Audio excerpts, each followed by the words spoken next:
یہ تیسری اس انداز کی نشست ہے کہ شب جمعہ کے جو پہلے کے معاملات تھے ہمارے اور آپ کے علم ہیں، اور اس کا آج یہ تیسری نشست ہے کہ اس انداز میں ہم یہاں جمع ہو رہے ہیں۔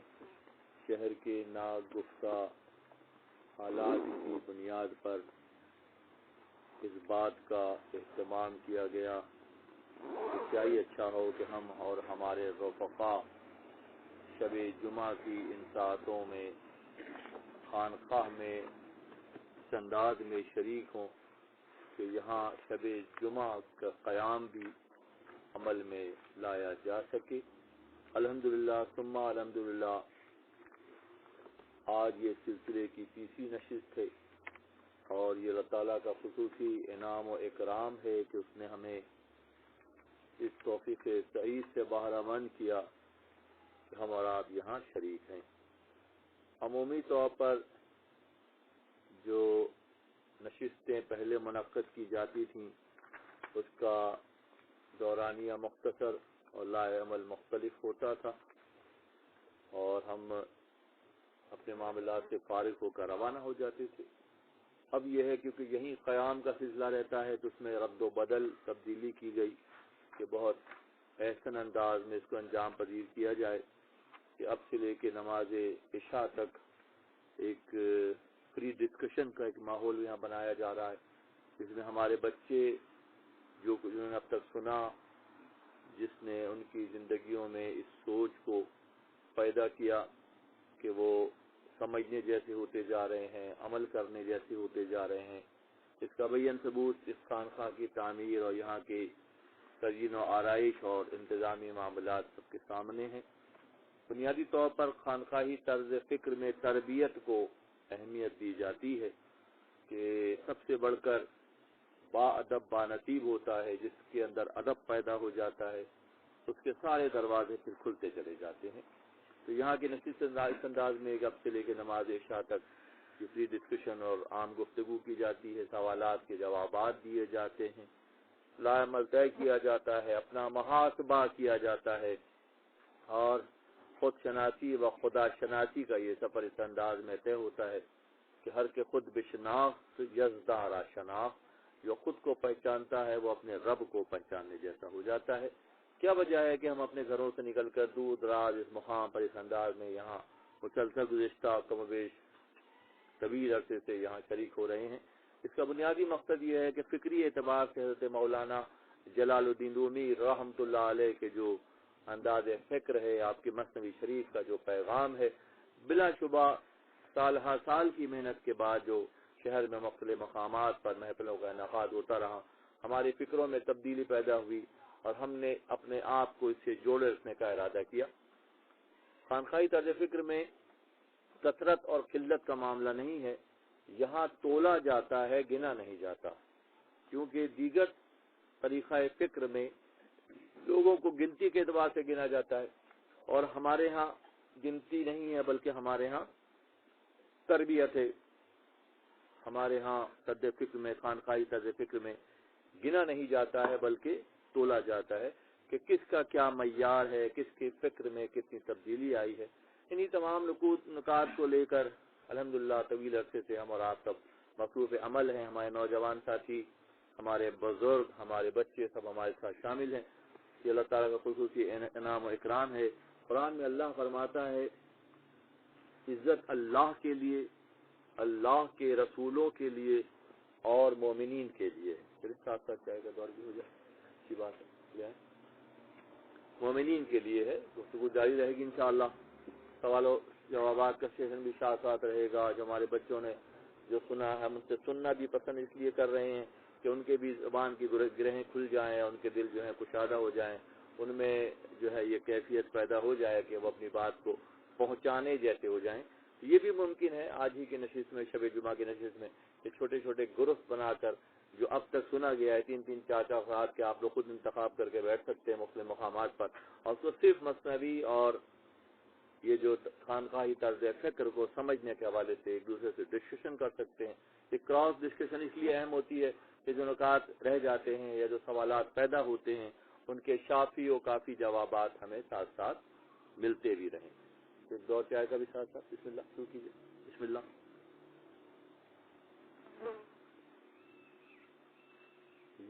اب دیجیے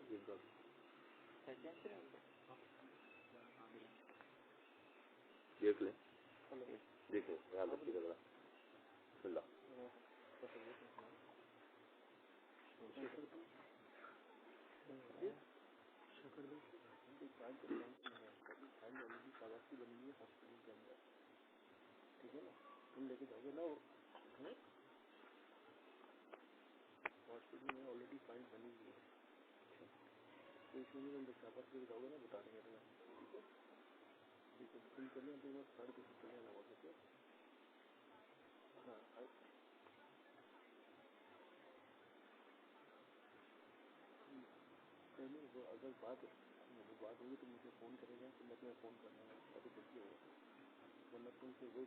جزاک اللہ. دیجیے بسم اللہ شروع.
الحمدللہ پوری رات کا قیام کا سلسلہ ہوتا ہے تو اب سے لے کے دا وقت عشاء اذان عشاء یہ ڈسکشن ہو جاتی ہے. اس کے بعد پھر انشاءاللہ نماز عشاء ادا کی جائے گی. اس کے بعد محاضرت عشائیہ اور اس کے بعد پھر ذکر اور مراقبے کی محفل.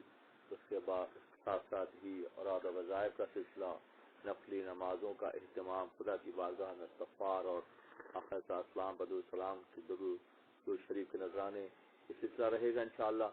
اور کیونکہ کافی وقت ہوتا ہے تو بہت تسلی سے بہت آرام سے خوش و خضوع سے یکسوئی کے ساتھ سارے معاملات انجام پذیر ہوں. بہت آرام بھی کیا جائے. اس کے بعد تہجد سے لے کے صبح تک کے معاملات رہیں گے انشاءاللہ. اگلی جمعرات امکان ہے کہ جمعے کے دن رمضان کا چاند ہو جائے گا تو اگلی جمعرات کو انشاءاللہ اگر یہی حالات رہے تو ہم یہیں جمع ہوں گے.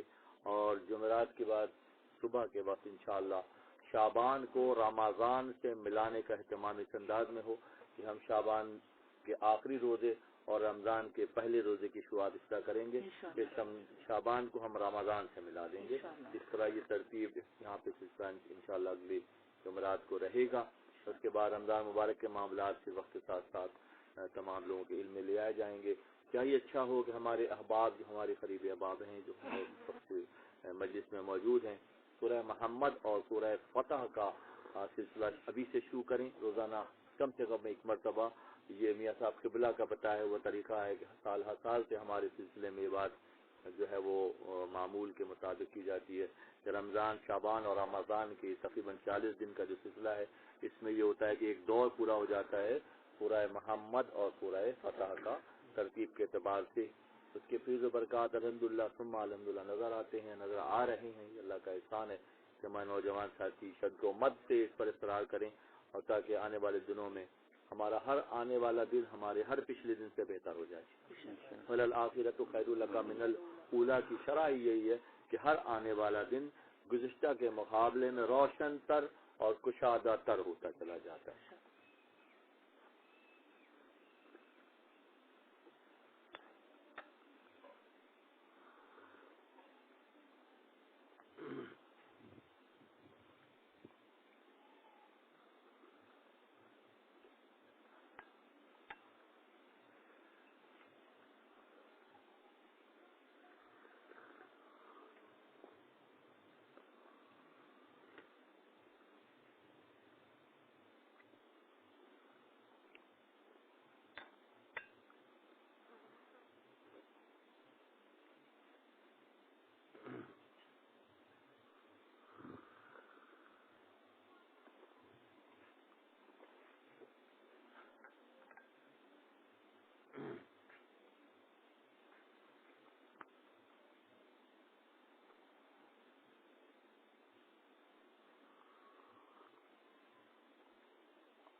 میں یاد کر رہا تھا کہ عزت اللہ کے لیے، اللہ کے رسولوں کے لیے اور مومنین کے لیے ہے۔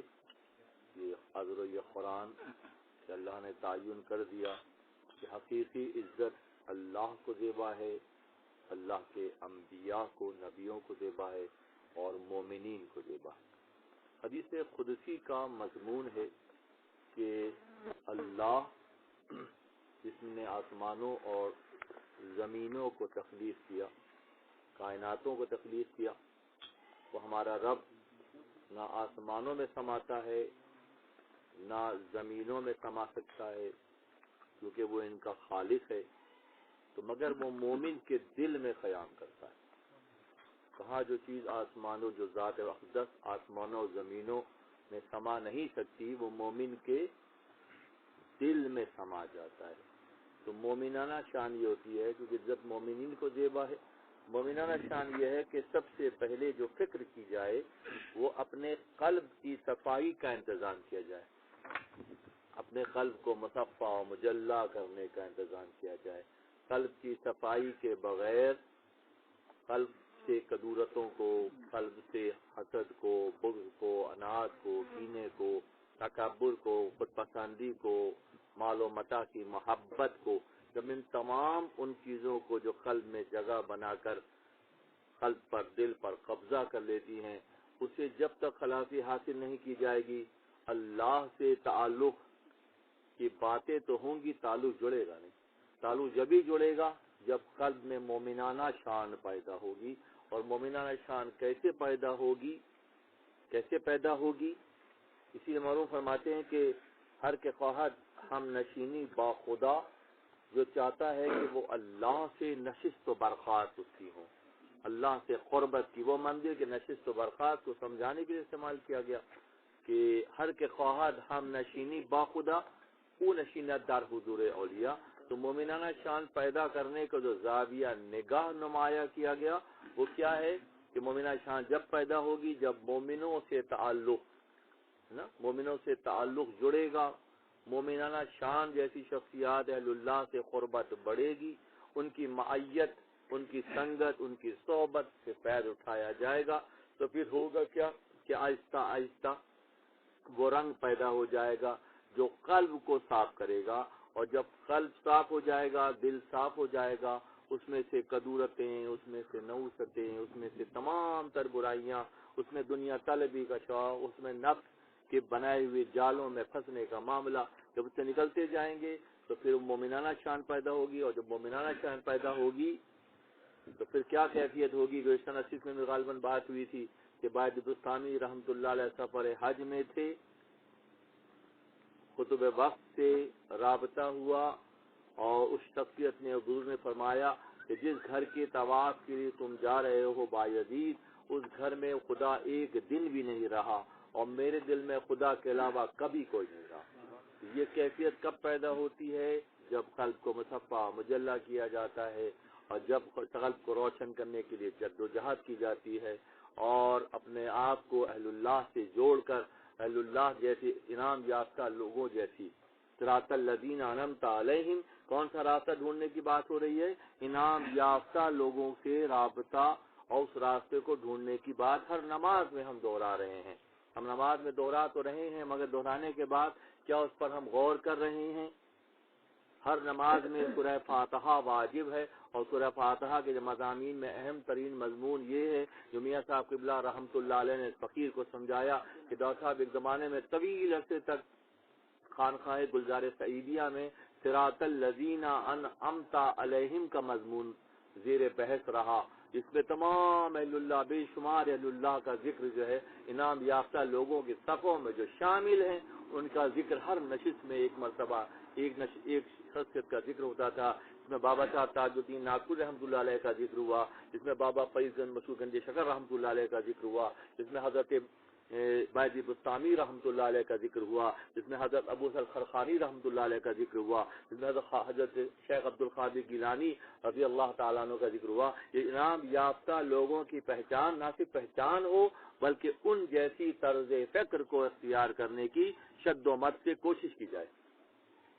ہم محافل میں غوث پاک کے تذکرے اور خواجہ صاحب کے ذکر اور مولانا کا ذکر کر رہے ہیں. بات تو یہ صرف ذکر سے نہیں ہوگا, فکر کی ضرورت ہے. ان جیسی فکر اختیار کرنے کی ضرورت ہے, ان اللہ کے محبوبین جیسی فکر.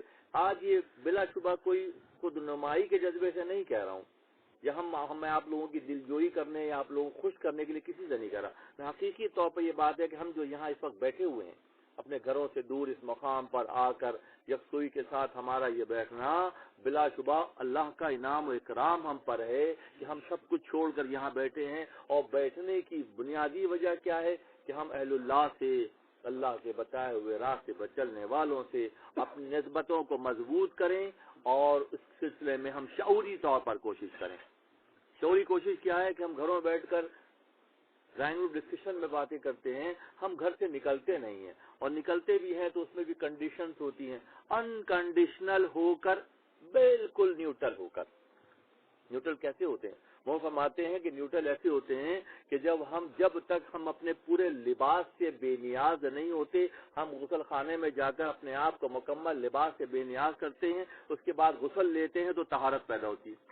جب تک ہمارے وجود پہ ایک کپڑا بھی ہوتا ہے اور ہم نہا کر نکلتے ہیں, کپڑا رہتا ہے, تو ہمیں طہارت حاصل نہیں ہوتی. طہارت جبھی حاصل ہوتی ہے کہ جب مکمل ہم وڈرا ہو جاتے ہیں. اسی طرح سے مشائخ کبار کی مجلسوں میں بھی جب تک ہم مکمل طور پر وڈرا نہیں ہوتے, ہمارے اندر وہ کیفیت پیدا ہی نہیں ہوتی. سادہ سی مثال, کیونکہ ایسی مثالیں معروف فرماتے ہیں کہ ان کا انداز ایسا ہے آپ رحمۃ اللہ علیہ کا, کہ سادہ مثال ایسی دیتے ہیں کہ ہر مرد, ہر عورت, ہر بچے, ہر بڑے کو پتہ ہے یہ بات. کوئی نئی بات نہیں بتائی جا رہی, ہاں یاد دہانی کرائی جا رہی ہے کہ اگر تمہیں طہارت حاصل کرنی ہے, تمہیں پاکی اختیار کرنی ہے, تو جب تم حمام میں داخل ہو تو اپنے پورے وجود سے چندی تک بھی اتار دو, پھر تم طہارت کا غسل لو, اس کے بعد تم جامع جیب تن کرو, تم طہارت کی منزل پر آ جاؤ گے. تو مشائخ کی نشستوں میں بیٹھنے کا بنیادی مقصد یہی ہے کہ اپنی تمام ماضی کے جینیٹک کوڈ کے سوالات اور اس کے اشکالات اور ان ترجیحات سے ہٹ کر خالصتاً اللہ کی رضا کے لیے بیٹھنا ہے. جب اس انداز میں بیٹھیں گے تو پھر اس کے فیض و برکات, کیونکہ اللہ آسمانوں زمینوں میں نہیں سماتا, ہاں قلب مومن اس کی جگہ ہے. اللہ غنی, قلب مومن, جب مومنہ نشان پیدا ہو جائے گی تو پھر کیا چیز پیدا ہوگی کہ پھر خدا مکین ہوگا اس مکان کا. یہ مکان ابھی مختلف خیالات, مختلف خواہشات, مختلف ترجیحات, مختلف غذاؤں, مختلف شوق کے کچرے سے بھرا ہوا ہے نا کہ ہم اپنی چھوٹی چھوٹی خواہش سے دستبردار نہیں ہوتے. اور پھر دعویٰ اللہ سے محبت کا بھی ہے. ہاؤ کڈ بی پاسبل کہ ایک گھر میں دو مکین ہوں, ایک گھر کا ایک ہی مکین ہوتا ہے, اور وہ وہی ہونا چاہیے جس نے ہمیں تخلیق کیا ہے, جس نے ہمیں پیدا کیا ہے, جس نے ہمیں سراپا بخشا ہے. پیشانی سے لے کر ناخن تک سارا انعام و اکرام بغیر کسی پیمنٹ کے ہمیں دیا گیا.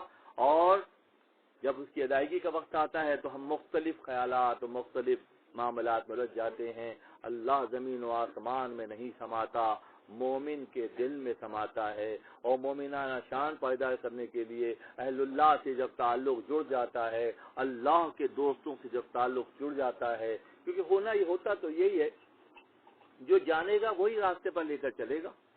خفتہ کے کنک بیدار, جو سویا ہوا وہ کسی کو کیا اٹھائے گا, کوئی جاگا ہوا ہوگا تو وہی اٹھائے گا. دو افراد سو رہے ہیں فجر میں, دونوں سو رہے ہیں, جو جاگا ہوا ہوگا وہی دوسرے کو اٹھائے گا. تو دنیا کے معاملات میں بھی یہی ہے, جو جاگے ہوئے سے مراد جو راہ عرفان ذات اللہ کی پہچان کے راستے میں جو جاگا ہوا ہے وہی راستہ دکھا سکے گا. جس کو راستے کی منزل کا پتہ نہیں وہ کیا منزل پر پہنچائے گا. تو سوچنے کی بات یہ ہے کہ مشائخ کبار جو اہل اللہ ہیں وہ اپنے مریدین متعلقین کو جو سب سے بڑا انعام دیتے ہیں وہ اللہ کی پہچان کا راستہ دکھاتے ہیں. اللہ کی پہچان کا دعویٰ تو بہت کرتے ہیں, اور دعوے کی دلیل کی ضرورت ہوتی ہے. اگر ہے تمہاری جیبوں میں اشرفیاں تمہارے عمل کی تو دکھاؤ, کہاں ہیں وہ اشرفیاں جو اللہ کی پہچان کے نام پر ہیں. آج ہم بہت سخت وقت سے گزر رہے ہیں, ہم تمام لوگ, ہم صبح شام تک مختلف بحثوں میں ہیں, ہم صبح شام تک مختلف گفتگو میں ہیں. اور وہ کیا ہے کہ اس وقت کا انسان جو بہت ذہین اور فتین ہے, اس وقت کا انسان کیا ہے, بہت ذہین اور فتین ہے. کس سے ڈر رہا ہے؟ کس سے ڈر رہا ہے؟ ایک ایسی نا نظر آنے والی مخلوق سے ڈر رہا ہے. ہر طرف کرونا کرونا کرونا ہے، بات نہیں آ جائے گی. تو کرونا ایک ایسی مخلوق جو نظر نہیں آ رہی مگر اس کا اتنا خوف ہے، اور جس نے ہمیں صبح سے شام تک کی بے شمار یہ سورج کا چمکنا، یہ چاند کی ٹھنڈی روشنی، یہ کھیتوں کا لہلہانا، یہ آبشاروں دریاؤں کا بہنا، یہ کس کی وجہ سے ہے؟ خدا کی وجہ سے ہے، اللہ کی وجہ سے ہے. اور ہم چاہنے کے باوجود اس کی پہچان نہیں کر پا رہے، اور چند ہی مہینوں میں اور ہفتوں میں ایک نا نظر آنے والی مخلوق کا خوف ہمارے دلوں میں کس حد تک بس گیا ہے، کس حد تک بس گیا ہے. اس کی وجہ یہ ہے کہ ہم خدا کو تو مان رہے ہیں، خدا کی نہیں مان رہے. خدا کو ماننا اور خدا کی ماننا دو مختلف باتیں ہیں. خدا کو ماننے کے دعوے دار سارے کے سارے فرار ہو گئے. معروف فرماتے ہیں کہ اس راہ عرفان ذات میں، اللہ کی پہچان کے راستے میں تم جتنی جلدی اس پر قدم رکھو اتنی ہی تمہاری کامیابی ہے، اور جتنی تاخیر کرو گے، جتنی دیر کرو گے، اتنی دیر میں یہ سبق سمجھ میں آئے گا. تعالیٰ کی بارگاہ میں ہم سب انتہائی عاجزانہ طور پر شب جمعہ کے ساتھوں میں دست بدعا ہیں. تعالیٰ ہمیں اس مشکل سے، اس فتنے سے، یہ فتنہ ہے بہت بڑا، اس فتنے سے، اس وبا سے، اس کے نتیجے میں پیدا ہونے والی برائیوں سے بچائے. اس کے بعد طوفان جو آئے گا، ابھی سب کچھ جام ہے، بالکل جام ہے سب کچھ. ہر شخص جانتا ہے کہ کاروبار بند ہو گیا ہے، سب کو معلوم ہے کہ روزگار میں تنگی آ گئی ہے، سب کو معاملات معلوم ہے کہ صحت کے مسائل، کسی کو ٹینشن ہو رہا ہے، کسی کی بیماریاں بڑھ رہی ہیں، کوئی شوگر کا مریض بنتا جا رہا ہے، کسی کا بلڈ پریشر ہائی ہو رہا ہے. ایک چیز کے اثرات اتنے زیادہ پڑ رہے ہیں، ایک چیز کرونا. اور کرونا کیا کچھ کر رہا ہے؟ کرونا افلاس کفر کی سرحدوں میں لے جاتا ہے. جہاں افلاس کی حدیں ختم ہوتی ہیں وہاں سے کفر کی حدیں شروع ہوتی ہیں. کہیں ایسا تو نہیں معاذ اللہ یہ جو افلاس پیدا ہونے کو جا رہا ہے معاشرے میں، یہ کفر کی سرحدوں میں تو نہیں لے جائے گا خدا نہ خاصہ؟ جہاں چیزیں جن کو ہم برا سمجھنے کے باوجود اختیار کریں گے وہ کفر کی حدیں شروع ہو جائیں گی. تو سوچنے کی بات یہ ہے کہ جو مومنانہ شان جب پیدا ہوگی تو پھر کیا پیدا ہوگا؟ پھر بات پیدا ہوگی مومنانہ شان جیسے پیدا ہوگی، ربط تعلق جیسے جڑے گا تو پھر کیا ہوگا؟ پھر اللہ کا خوف ہوگا.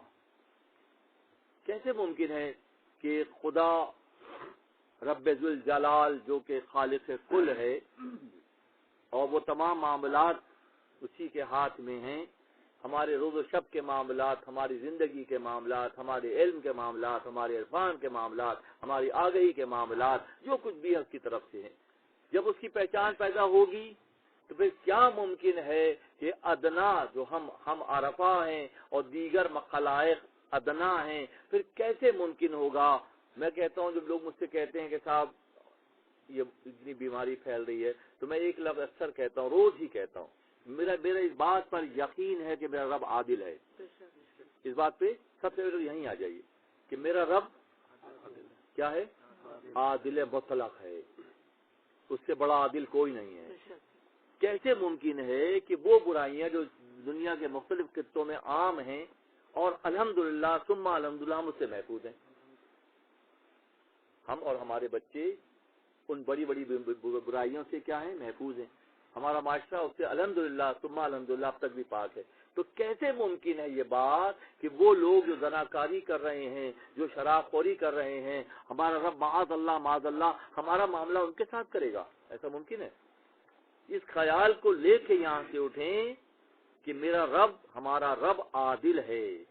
جو جرم ہم نے نہیں کیا اس کی ہمیں وہ پانشمنٹ نہیں دے گا، اس کی سزا ہمیں نہیں دے گا. پہلے تو یہ سمجھ لیں. جب یہ سمجھ جائیں گے پھر پتہ چلے گا کہ نہیں، وہ عادل ذات ہے، وہ یقینی طور پر عدل کرے گی، اور جن برائیوں میں ہم ملوث نہیں ہوئے ہیں اس کی سزا وہ ہمیں نہیں دے گی. وَمَن يَعْمَلْ مِثْقَالَ ذَرَّةٍ خَيْرًا يَرَهُ وَمَن يَعْمَلْ مِثْقَالَ ذَرَّةٍ شَرًّا يَرَهُ. کیونکہ اس کے بعد ہر ذرے شر اور خیر کا حساب ہے. جو شر کر رہے ہیں وہ ڈریں گے نا، جو شر کر رہے ہیں، شر میں ملوث ہیں، فتنے میں ملوث ہیں، اللہ کی مخلوق کے ساتھ زیادتی میں ملوث ہیں، وہ ڈریں گے. جو زناکاریاں کر رہے ہیں، جو شراب خوری کر رہے ہیں، جو سودی نظام کو چلا رہے ہیں، جو خنزیر کھا رہے ہیں، وہ ڈریں گے جب ہم یہ سارے کام نہیں کر رہے تو یہیں سے حوصلہ مل رہا ہے کہ ہمیں ہمارا رب جو عادل ذات ہم پر کبھی بھی ظلم نہیں کرے گا. لا یکلف اللہ نفسا الا وسعها، ذرا کسی ذی نفس پر اس کی برداشت سے زیادہ مشکل نہیں ڈالتا.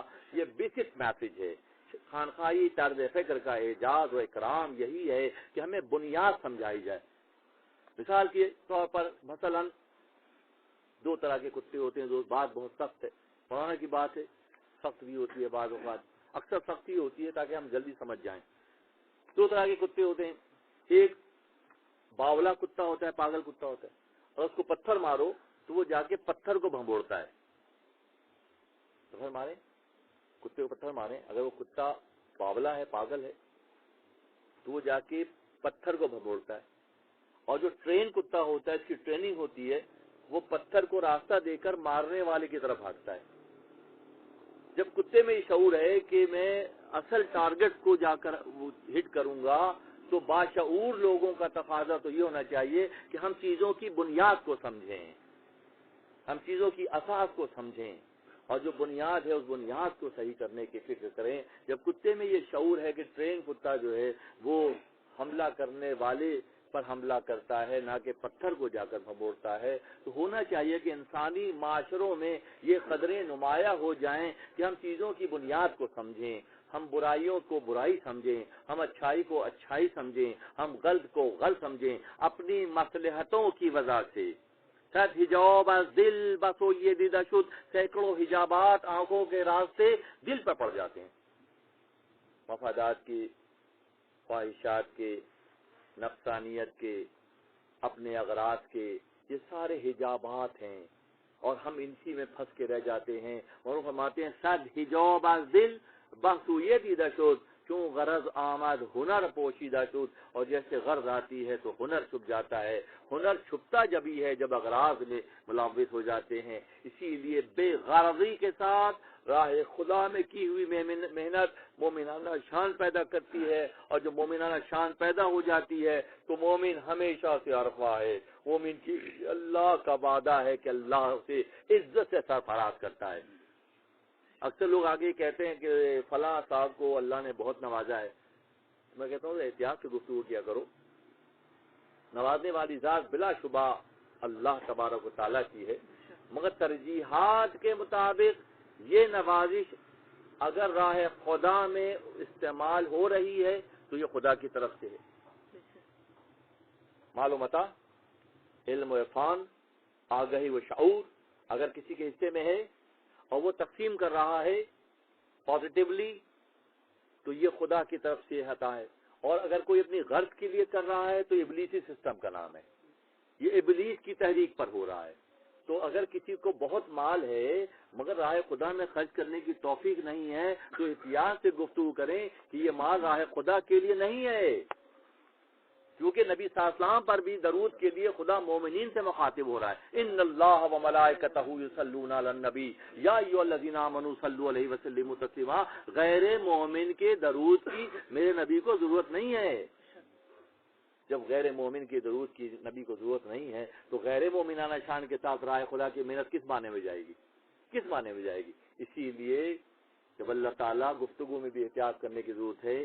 دو زاویے میں نے دکھایا. ایک تو یہ کہ یہ احتیاط کریں گفتگو میں کہ یہ جتنی مشکلیں ہیں معاذ اللہ خدا عدل نہیں کر رہا ان عیسائیوں کو، ان شراب خوروں، خنزیر خوروں کو ہمارے ساتھ کھڑا کر دے گا. بالکل کلیئر کر لیں مائنڈ اپنا کہ خدا کبھی بھی ایسا نہیں کرے گا، کہ خدا کے سنت کے خلاف بات ہے. یہ خدا عادل ہے، عدل کرے گا اور وہ ہر صورت میں مومنین کی حفاظت کرے گا. تو کرنے کی بات کیا ہے کہ مومنانہ شان پیدا کریں، پہلی بات. دوسری بات یہ کہ ہم جو گفتگو میں روزانہ یہ بات کرتے ہیں کہ اللہ نے بہت نوازا ہے، اللہ نے بہت نوازا ہے، تو کیا راہ خدا میں وہ محنت خرچ ہو رہی ہے؟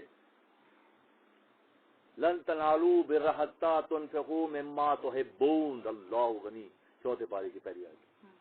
کہتے تم اس وقت تک فلاح یافتہ ہو ہی نہیں سکتے جب تک اپنی بہترین چیز راہ خدا میں. بات یہاں پیسے کی نہیں ہو رہی ہے کہ ہم راہ خدا پیسہ، اپنا بہترین چیز مجھے پسند ہے، علم کا یہ شعبہ مجھے پسند ہے، تو مجھ پر واجب ہے کہ جو میں پسند کر رہا ہوں وہ اپنے مومن بھائی کو دے دوں، ویسے کہ ویسے دے دوں، فری میں دے دوں، کوئی تقاضا کیے بغیر دے دوں. علم ہے بانٹ دیا، عرفان ہے بانٹ دیا، عزت توقیر ہے بانٹ دی، کیونکہ اپنی محبوب ترین چیز جب تک راہ خدا میں نہیں دیں گے ہم خدا کے ہاں فلاح یافتہ ہو نہیں سکتے۔ کیسے کیسے زاویہ نگاہ اللہ نے متعین کیے ہیں کہ تم اس وقت تک ہر کے داری صرف کن در راہ او، ہر کے داری صرف کن در راہ او لن تنالوا بر حتی تنفقوا مما تحبون، جب تک اپنی بہترین چیز راہ خدا میں نہیں دو گے تم فلاح یافتہ نہیں ہوگے۔ اور فلاح یافتہ بنانے کا یہ پروسیجر اللہ کی طرف سے متعین کردہ ہے کہ تم آہستہ آہستہ سرک سرک کر سیکھ کر اس کیفیت میں داخل ہو جاؤ گے جو مومنانہ شان کو اجاگر کرتی ہے، جو اللہ کی پہچان کو اجاگر کرتی ہے، جو اللہ سے تعلق باللہ کی کیفیت میں اپنے آپ کو لانے کا شعوری عمل ہے۔ اور وہ ذات جو ہر شے پر قادر ہے، وہ کیسے ممکن ہے کہ وہ عدل نہ کرے؟ وہ یقینی طور پر عدل کرتی ہے۔ ہم سے اس کا تقاضا صرف اتنا سا ہے، ہم سے اس کا تقاضا صرف اتنا سا ہے کہ ہم شعوری طور پر اس راہ کے لیے محنت کرتے ہیں۔ انتہائی اطمینان قلب کی بات ہے، انتہائی قلبی طور پر سکون کی بات ہے کہ خانقاہی طرز فکر میں تربیت کا جو زاویہ نگاہ ہے وہ یہی ہے کہ ہم اپنے نہ صرف اپنے آپ کو معروف فرماتے ہیں کہ اگر اپنے آپ کو جہنم کے خطابوں سے بچا لو تو کوئی بہت بڑی بات نہ ہوگی، بات تو جب ہوگی کہ تو اپنے ساتھ اپنے بہت سے دینی بھائیوں کو لے کر اس سفر میں شریک ہو جاؤ، اور جو تمہیں عزیز ہے، جو ہمیں عزیز ہے، ہم کب چاہیں گے کہ وہ جہنم کا ایندھن بنے؟ ہم تو چاہیں گے وہ بھی ہماری معیت میں، ہماری سنگت میں بہتر مقام پر جلوہ فروز ہو۔ اللہ تعالیٰ ہم تمام کا حامی و ناصر ہو، اللہ تعالیٰ ہم تمام کی حفاظت فرمائے۔ اب جو ہے یہاں سے دور شروع ہوتا ہے سوالات کا۔ پہلے کی نشستوں میں کچھ لوگ نئے چہرے بھی نظر آ رہے ہیں مجھے کہ مثنوی شریف کا درس ہوتا تھا اور پورے شرح و بد کے ساتھ مثنوی شریف کی حکایت بیان کی جاتی تھی۔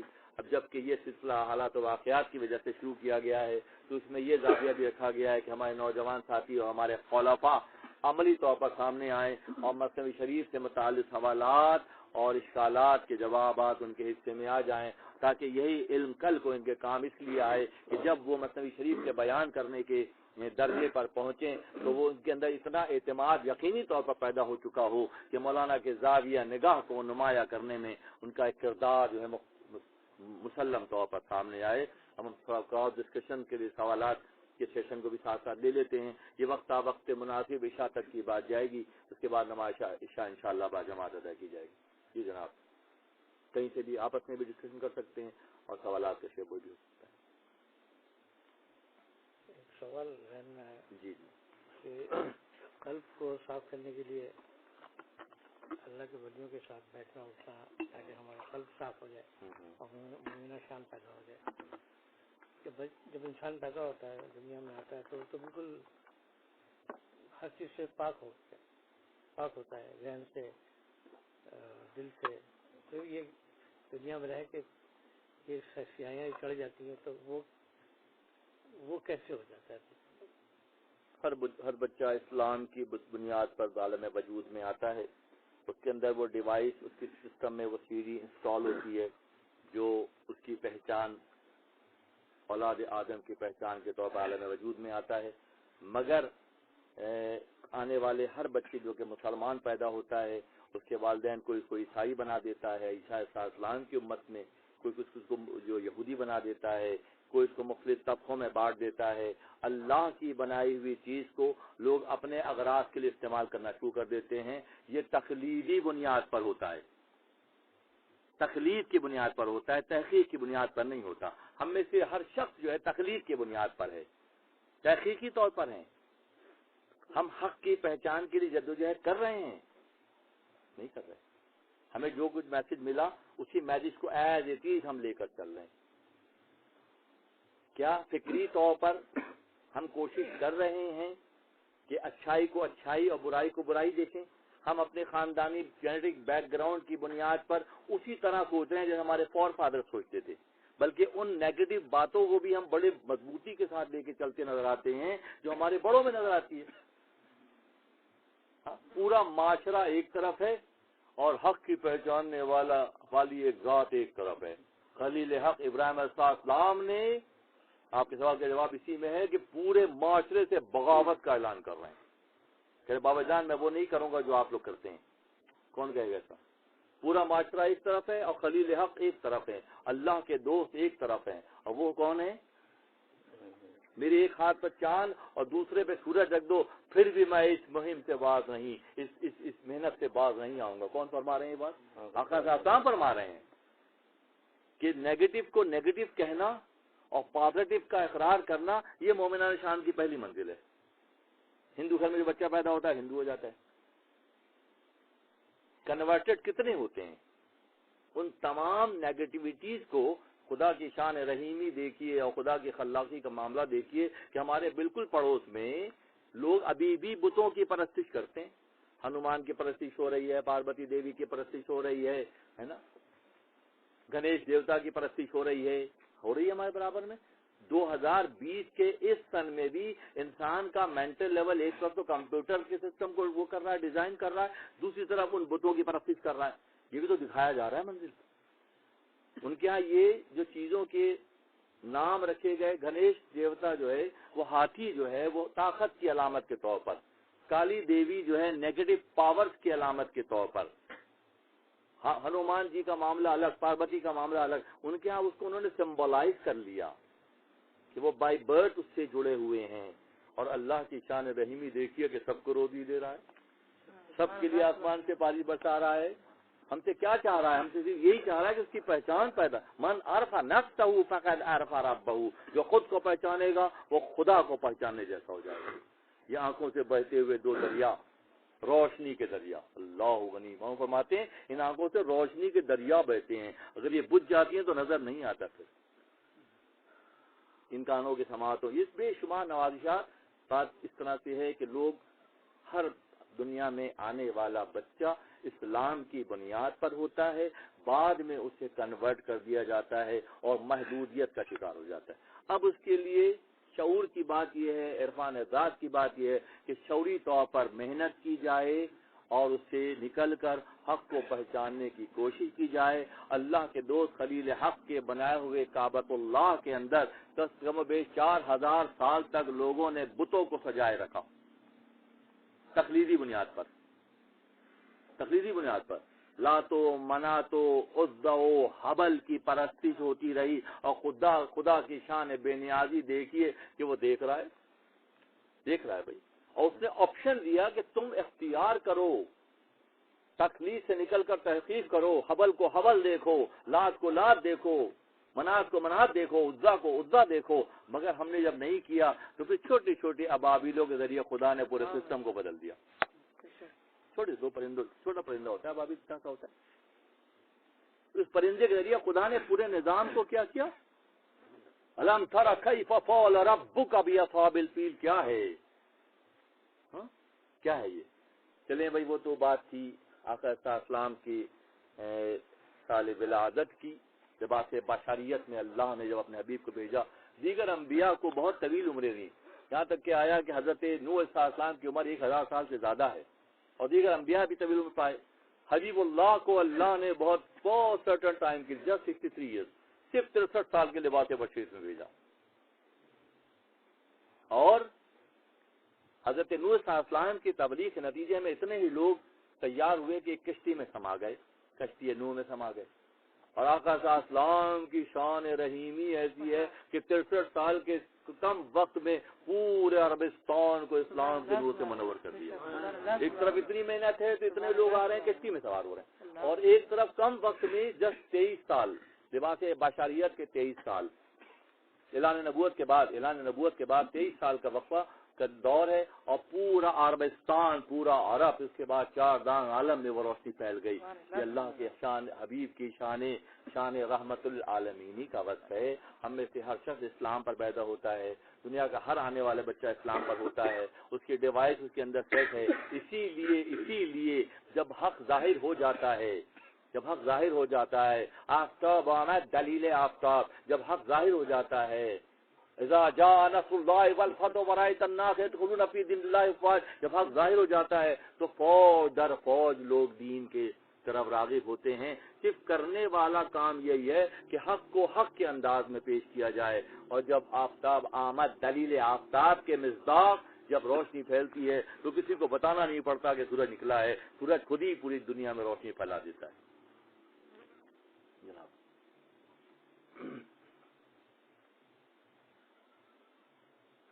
مسلم شریف سے کوئی بات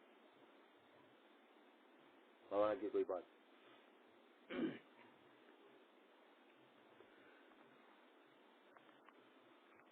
کوئی سوال یہ معلوم کرنا تھا کہ ہمارے وجود کے اندر جو نفس کی جو بنایا ہے تو اس کی کیا وجہ ہے؟ ہمارے ہاتھ جو نیک کام کر سکتے ہیں, آنکھوں سے نیک کام کر سکتے ہیں, مگر جو ہمارے وجود میں نفس کو دیا گیا تو وہ تو شرعی ہے, تو اس کی تکلیف ہمارے وجود میں کیوں ہے؟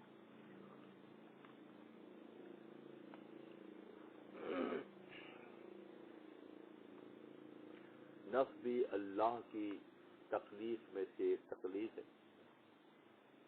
ہم یہ بھی کہہ سکتے ہیں کہ اس نے معاذ اللہ ہمارے منہ میں خاک ہو کہ خنزیر کو کیوں پیدا کیا, جب وہ ساری کی ساری نیگیٹیوٹی منفی اس کے اندر باتیں ہیں خنزیر میں, اور بنانے والا کہہ رہا ہے کہ یہ خنزیر ہے, اس کو مت کھانا, یہ تمہارے تم پر حرام ہے. وحرم علیکم میتۃ والدم ولحم الخنزیر, قرآن کہتا ہے کہ تم پر اللہ نے حرام کیا ہے مری ہوئی چیز کو, خنزیر کو, لحم الخنزیر میتۃ والدم, خون کو اللہ نے حرام کیا ہے. اب کوئی یہ کہے کہ اللہ نے ان کو کیوں بنایا جو حرام کیا, تو یہاں پہ آپ کے لیے امتحان ہے کہ ہم اللہ کو مان رہے ہیں, اللہ کے متعین کردہ حدود کو بھی مان رہے ہیں. اگر نفس نہیں ہوتا, فرشتوں میں نفس نہیں ہے, فرشتہ فرشتہ ہے. انسانوں میں انسان کو بنانے والے نے اس طرح سے بنایا ہے کہ شر اور خیر کو ملا کر بنایا ہے. آب و خاک و باد و آتش بندہ اند, آپ آگ پانی ہوا مٹی سب اللہ کے بندے ہیں. اسی طرح سے انسان میں مختلف الخواص چیزوں کو اللہ نے یکجا کیا. یکجا کرنے والی ذات کیونکہ وہ ہے, کوئی اور کر بھی نہیں سکتا ہے. الگ یکجا کرنے والی ذات جو ہے وہ اللہ تبارک و تعالیٰ کی ہے. تو وہ تمام تر عجیب و غریب, جب فرشتوں نے آدم کی تخلیق کے معاملات کو دیکھا تو حضور افران سورہ بقرہ کی آیت ہے کہ فرشتوں نے اعتراض کیا کہ یا یہ آپ نے جو بنائے تو زمین پر فساد پھیلائے گا. تو اللہ نے فرمایا انی عالم ما لا تعلمون, کہ جو میں جانتا ہوں وہ تم نہیں جانتے.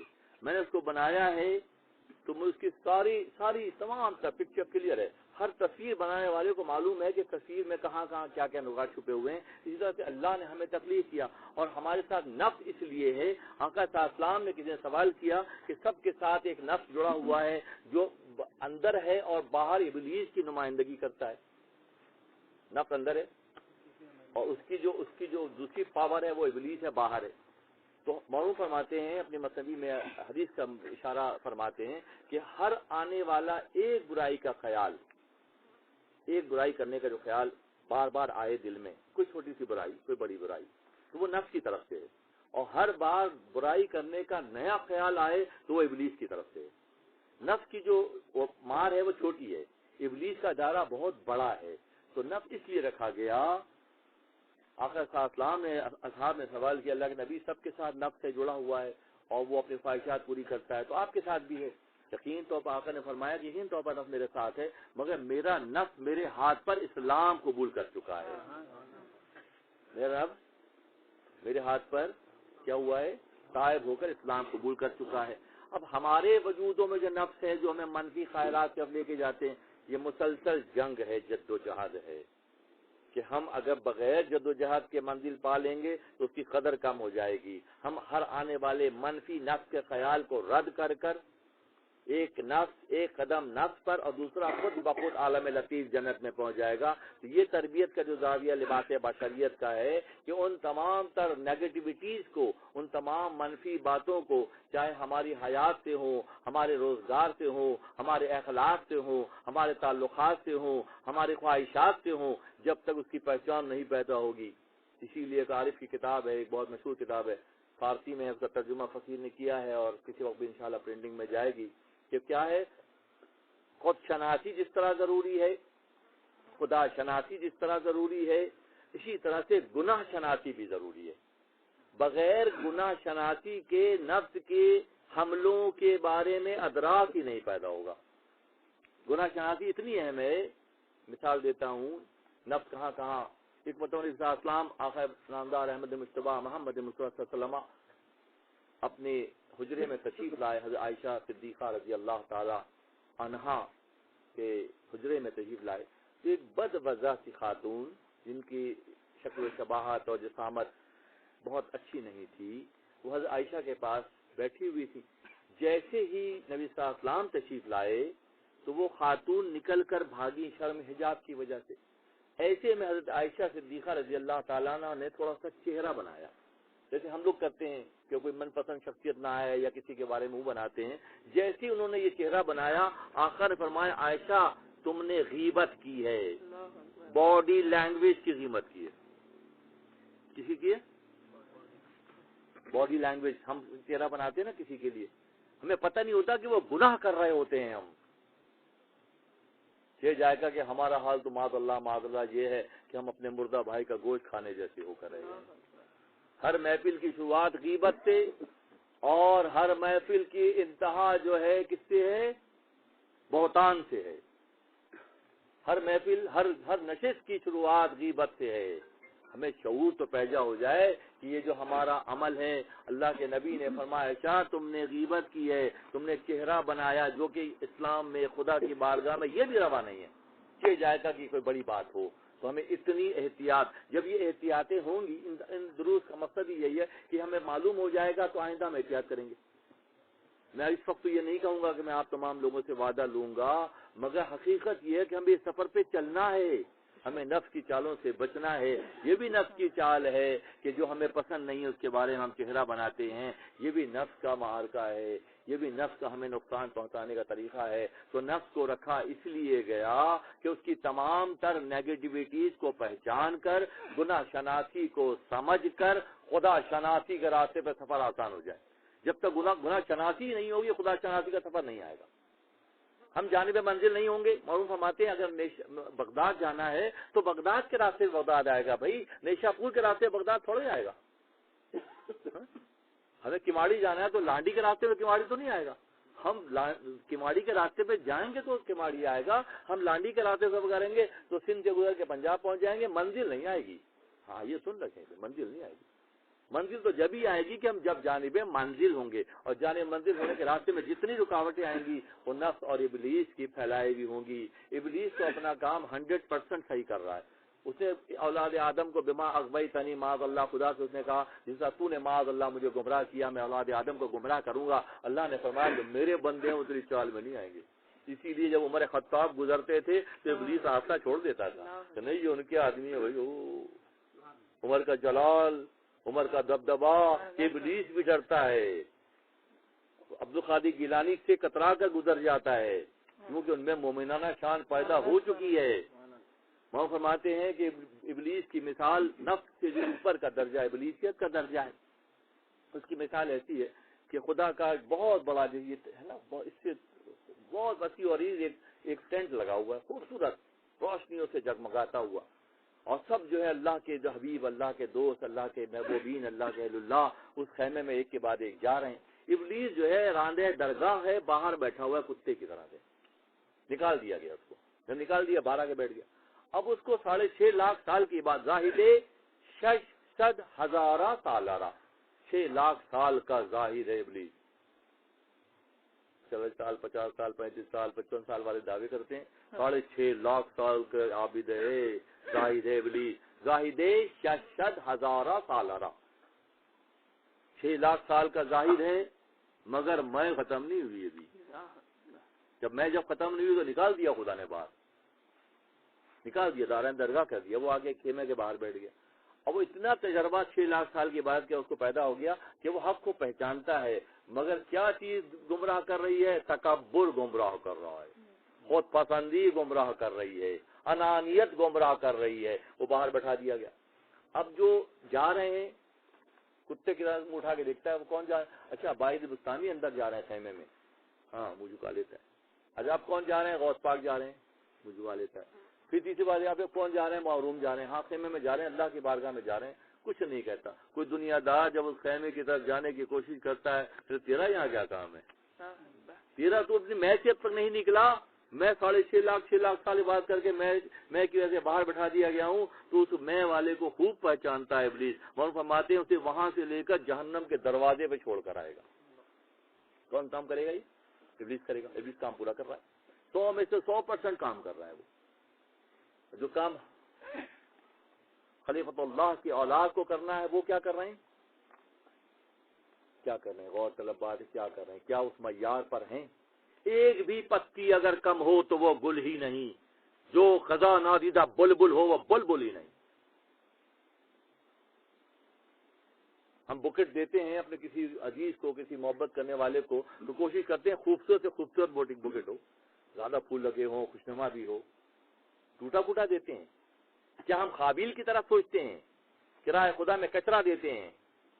ہم حابیل کی طرح سوچتے ہیں جو راہ خدا میں بہترین مال دیتا ہے. اور بہترین مال دینے سے کون روکتا ہے؟ بہترین مال دینے سے نفس روکتا ہے.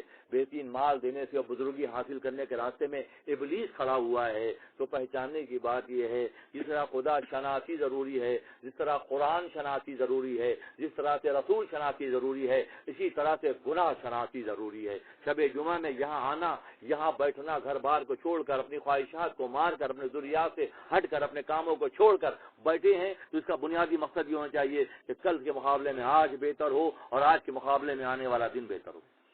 خدا کے ہاں, خدا کے نظام میں گنتی کی اہمیت کوئی نہیں ہے. قد افلح من تقیٰ, جس نے تزکیہ کیا, جس نے فکر کی, جس نے اپنے آپ کو بدلنے کا شعوری ارادہ کیا. ایک الفت میں تم ہمارے ہو, ایک الفت میں تم ہمارے ہو, باقی جو بھی ہے سب تمہارا ہے. ہمارے ساتھ محبت کے معاملے میں کسی کو مت ملانا, باقی ہم تمہیں سب کچھ دے دیں گے. باقی علم و عرفان و آگہی دے دیں گے, فکر کی بلندی دے دیں گے, اپنے سے قریب کرنے کے راستے تمہارے لیے کھول دیں گے. تم اس سے محبت کر کے تو دیکھو, تم اس راستے پہ چل کر تو دیکھو. یہاں آ کر بیٹھنے کا بنیادی مقصد یہی ہے کہ ہم اور آپ, ہم پر یہ واجب ہے. ہم اتنے بڑے نام سے اپنے آپ کو جوڑے بیٹھے ہیں کہ حضرت مولانا جلال الدین رومی رحمۃ اللہ علیہ الحمدللہ ثم الحمدللہ اسلام کے حصاروں میں سے ایک حصار ہے. اسلام کے حصاروں میں سے ایک حصار, بے شمار حصار ہیں اسلام کے, بے شمار حصار ہیں اسلام کی حفاظت کی, اللہ کی وحدانیت کی حفاظت. ان میں سے ایک حصار حضرت مولانا بھی ہے. دنیا کی مثال خانقاہ کی سی ہے. دنیا کی مثال کیا ہے؟ خانقاہ کی سی ہے. اور یہاں آنے جانے والے انبیاء ہیں, اور میں خانقاہ کا خادم ہوں. مولانا حسین چڑھا کر فرماتے ہیں کہ میں یہاں کا خادم ہوں, اور جو آ رہے ہیں وہ اللہ کے دوست ہیں, اور یہ خانقاہ اللہ کی خانقاہ ہے. میں خادم کے طور بھی بن جاؤں تو بہت بڑی بات ہے. مجھے خدمت کے طور پر بھی قبول کر لیا جائے تو یہ میرے لیے اعزاز کی بات ہے. دوستوں, نوجوان ساتھیوں, جہاں سے جاگے وہیں سے صرف سویرا ہے. چراغ سے چراغ جلتا ہے تو ماحول میں روشنی پیدا ہوتی ہے. نفس ہمیں ہر بری بات کی طرف راغب کرتا ہے. لوگوں کے بشری کمزوریاں جو ہیں وہ ہمیں دکھاتا ہے. ایکچولی وہ ہمیں دکھا کر ہمارا راستہ کھوٹا کرتا ہے. مجھ سے کبھی بھی کسی اور کے بارے میں سوال نہیں ہوگا, مجھ سے تو صرف میرے بارے میں سوال ہوگا. کیا ہوگا؟ کبھی بھی نہیں ہوگا. وہ عادل ذات مجھ سے بلال کے بارے میں سوال نہیں کرے گی, یا بلال سے میرے بارے میں سوال نہیں کرے گی. وہ عادل ذات تو بلال سے بلال کے بارے میں اور برہان سے برہان کے بارے میں سوال کرے گی. تو میرے لیے جو پریکٹیکل ہے وہ یہی ہے کہ نفس کی خواہشات کو پتے پوش ڈال کر اس بات کو اختیار کیا جائے جو اللہ کو پسند ہے. جزاکم اللہ. اور کہیے یہ بے ضابطہ محفل کیونکہ مسئلے کے دروس میں ہوتا یہ ہے کہ ایک طرف سے شروع کرتے ہیں اور اسی پیغام کو ڈیلیور کرتے ہیں. یہاں یہ ہے کہ اوپن ڈسکشن ہے, یہاں بھی بیٹھیے, اور جب وقت رات بھر کا ہے یہاں پر تو آپس میں بیٹھ کر سوالات اور جوابات اور جو اشکالات دور کیجیے تو رہ جاتے ہیں, پوچھ لیجیے. تاکہ کہتے ہیں کہ الانسان تحت اللسان, انسان زبان کے نیچے ہے. الانسان تحت اللسان, انسان زبان کے نیچے. جیسے بولتا ہے معلوم ہو جاتا ہے کیا ہے, جیسے بولتا ہے. اب کل سے آبزرویشن کیجیے کہ لوگوں کی گفتگو کی شروعات کہاں سے ہو رہی ہے اور کلوزنگ کہاں کر رہے ہیں, ساری بات کھل جائے گی. کھانے پینے سے شروع ہو رہا ہے اور اپنی نفس کی پہچان کرانے پہ ختم ہو رہا ہے. کیا بچ گیا تھا؟ کیا محشر میں گئے شیخ تو اعمال ندارت، اور جس مال کے تاجر تھے وہی مال ندارت. گفتگو کرتے ہی سرائیاں رکھی ہوئی ہیں. انسانوں کی مثال، ہماری آپ کی مثال سرائیوں کی تھی. کسی سرائی میں شراب ہے، کسی میں سرکہ ہے، کسی میں دودھ ہے، کسی میں شربت ہے، کسی میں شہد ہے. اب جب تک وہ کھڑی ہیں پتہ نہیں چل رہا کس میں کیا ہے. جیسے سرائی کا سر جھکاتے ہیں، اچھا اس میں شہد ہے، دوسری جھکائے، اچھا اس میں دودھ بھرا ہوا ہے. تو انسانوں کی مثال بھی یہی ہے کہ ہماری زبان یہ جو ہے، السوال و نصف العلم فرمایا کہ سوال علم کا آدھا ہے. سوال کرنے والے کے سوال سے اس کی اندر کی معلوم ہو جاتا ہے کہ شہد ہے، دودھ ہے، سرکہ ہے، شربت ہے، کیا ہے. کیونکہ سوال خود آدھا علم ہے. اس کی علمیت کا اندازہ یہ کیا ہے؟ مشاہدہ ہے. آپ روز صبح سے شام تک فرام ناؤ آن، ابھی سے ہی کہ ہم آبزرویشن جس کا مشاہدہ کہتے ہیں. مجاہدہ وہ ہے کہ آپ خلوت میں یا جلوت میں رائے خدا کے لیے محنت کرتے ہیں، وہ مجاہدہ ہے. اور مشاہدہ کیا ہے؟ ہم صبح سے شام تک جو کچھ دیکھتے ہیں تو ہمیں اندازہ ہو جاتا ہے، کچھ عرصے میں اہل تاریخت کو اندازہ ہو جاتا ہے کہ مشاہدہ ہمیں کیا دکھاتا ہے. کہ بہت سے واقعات ہم شیئر بھی کرتے ہیں کہ یہ واقعہ دیکھا اس سے یہ نتائج نکلے، یہ واقعہ دیکھا اس میں یہ نتائج نکلے. تو مشاہدے اور مجاہدے کی جدوجہد کی جاتی ہے. جب کی جاتی ہے تو پھر وہ نکات کھلتے ہیں جو کیپ ہیں. 800 ٹریلین سیل، 800 کھرب خلیات کا یہ چھوٹا سا ایک ڈبہ ہے. 800 کتنے کھرب؟ 800 اب تک کی سائنس یہ کہتی ہے کہ 800 ٹریلین سیل ہمارے برین میں ہیں. ہم ہارڈلی 50-55 استعمال کرتے ہیں. ہم میں سے ذہین شخص بھی عام آدمی کی بات، انبیاء کی بات نہیں کر رہا.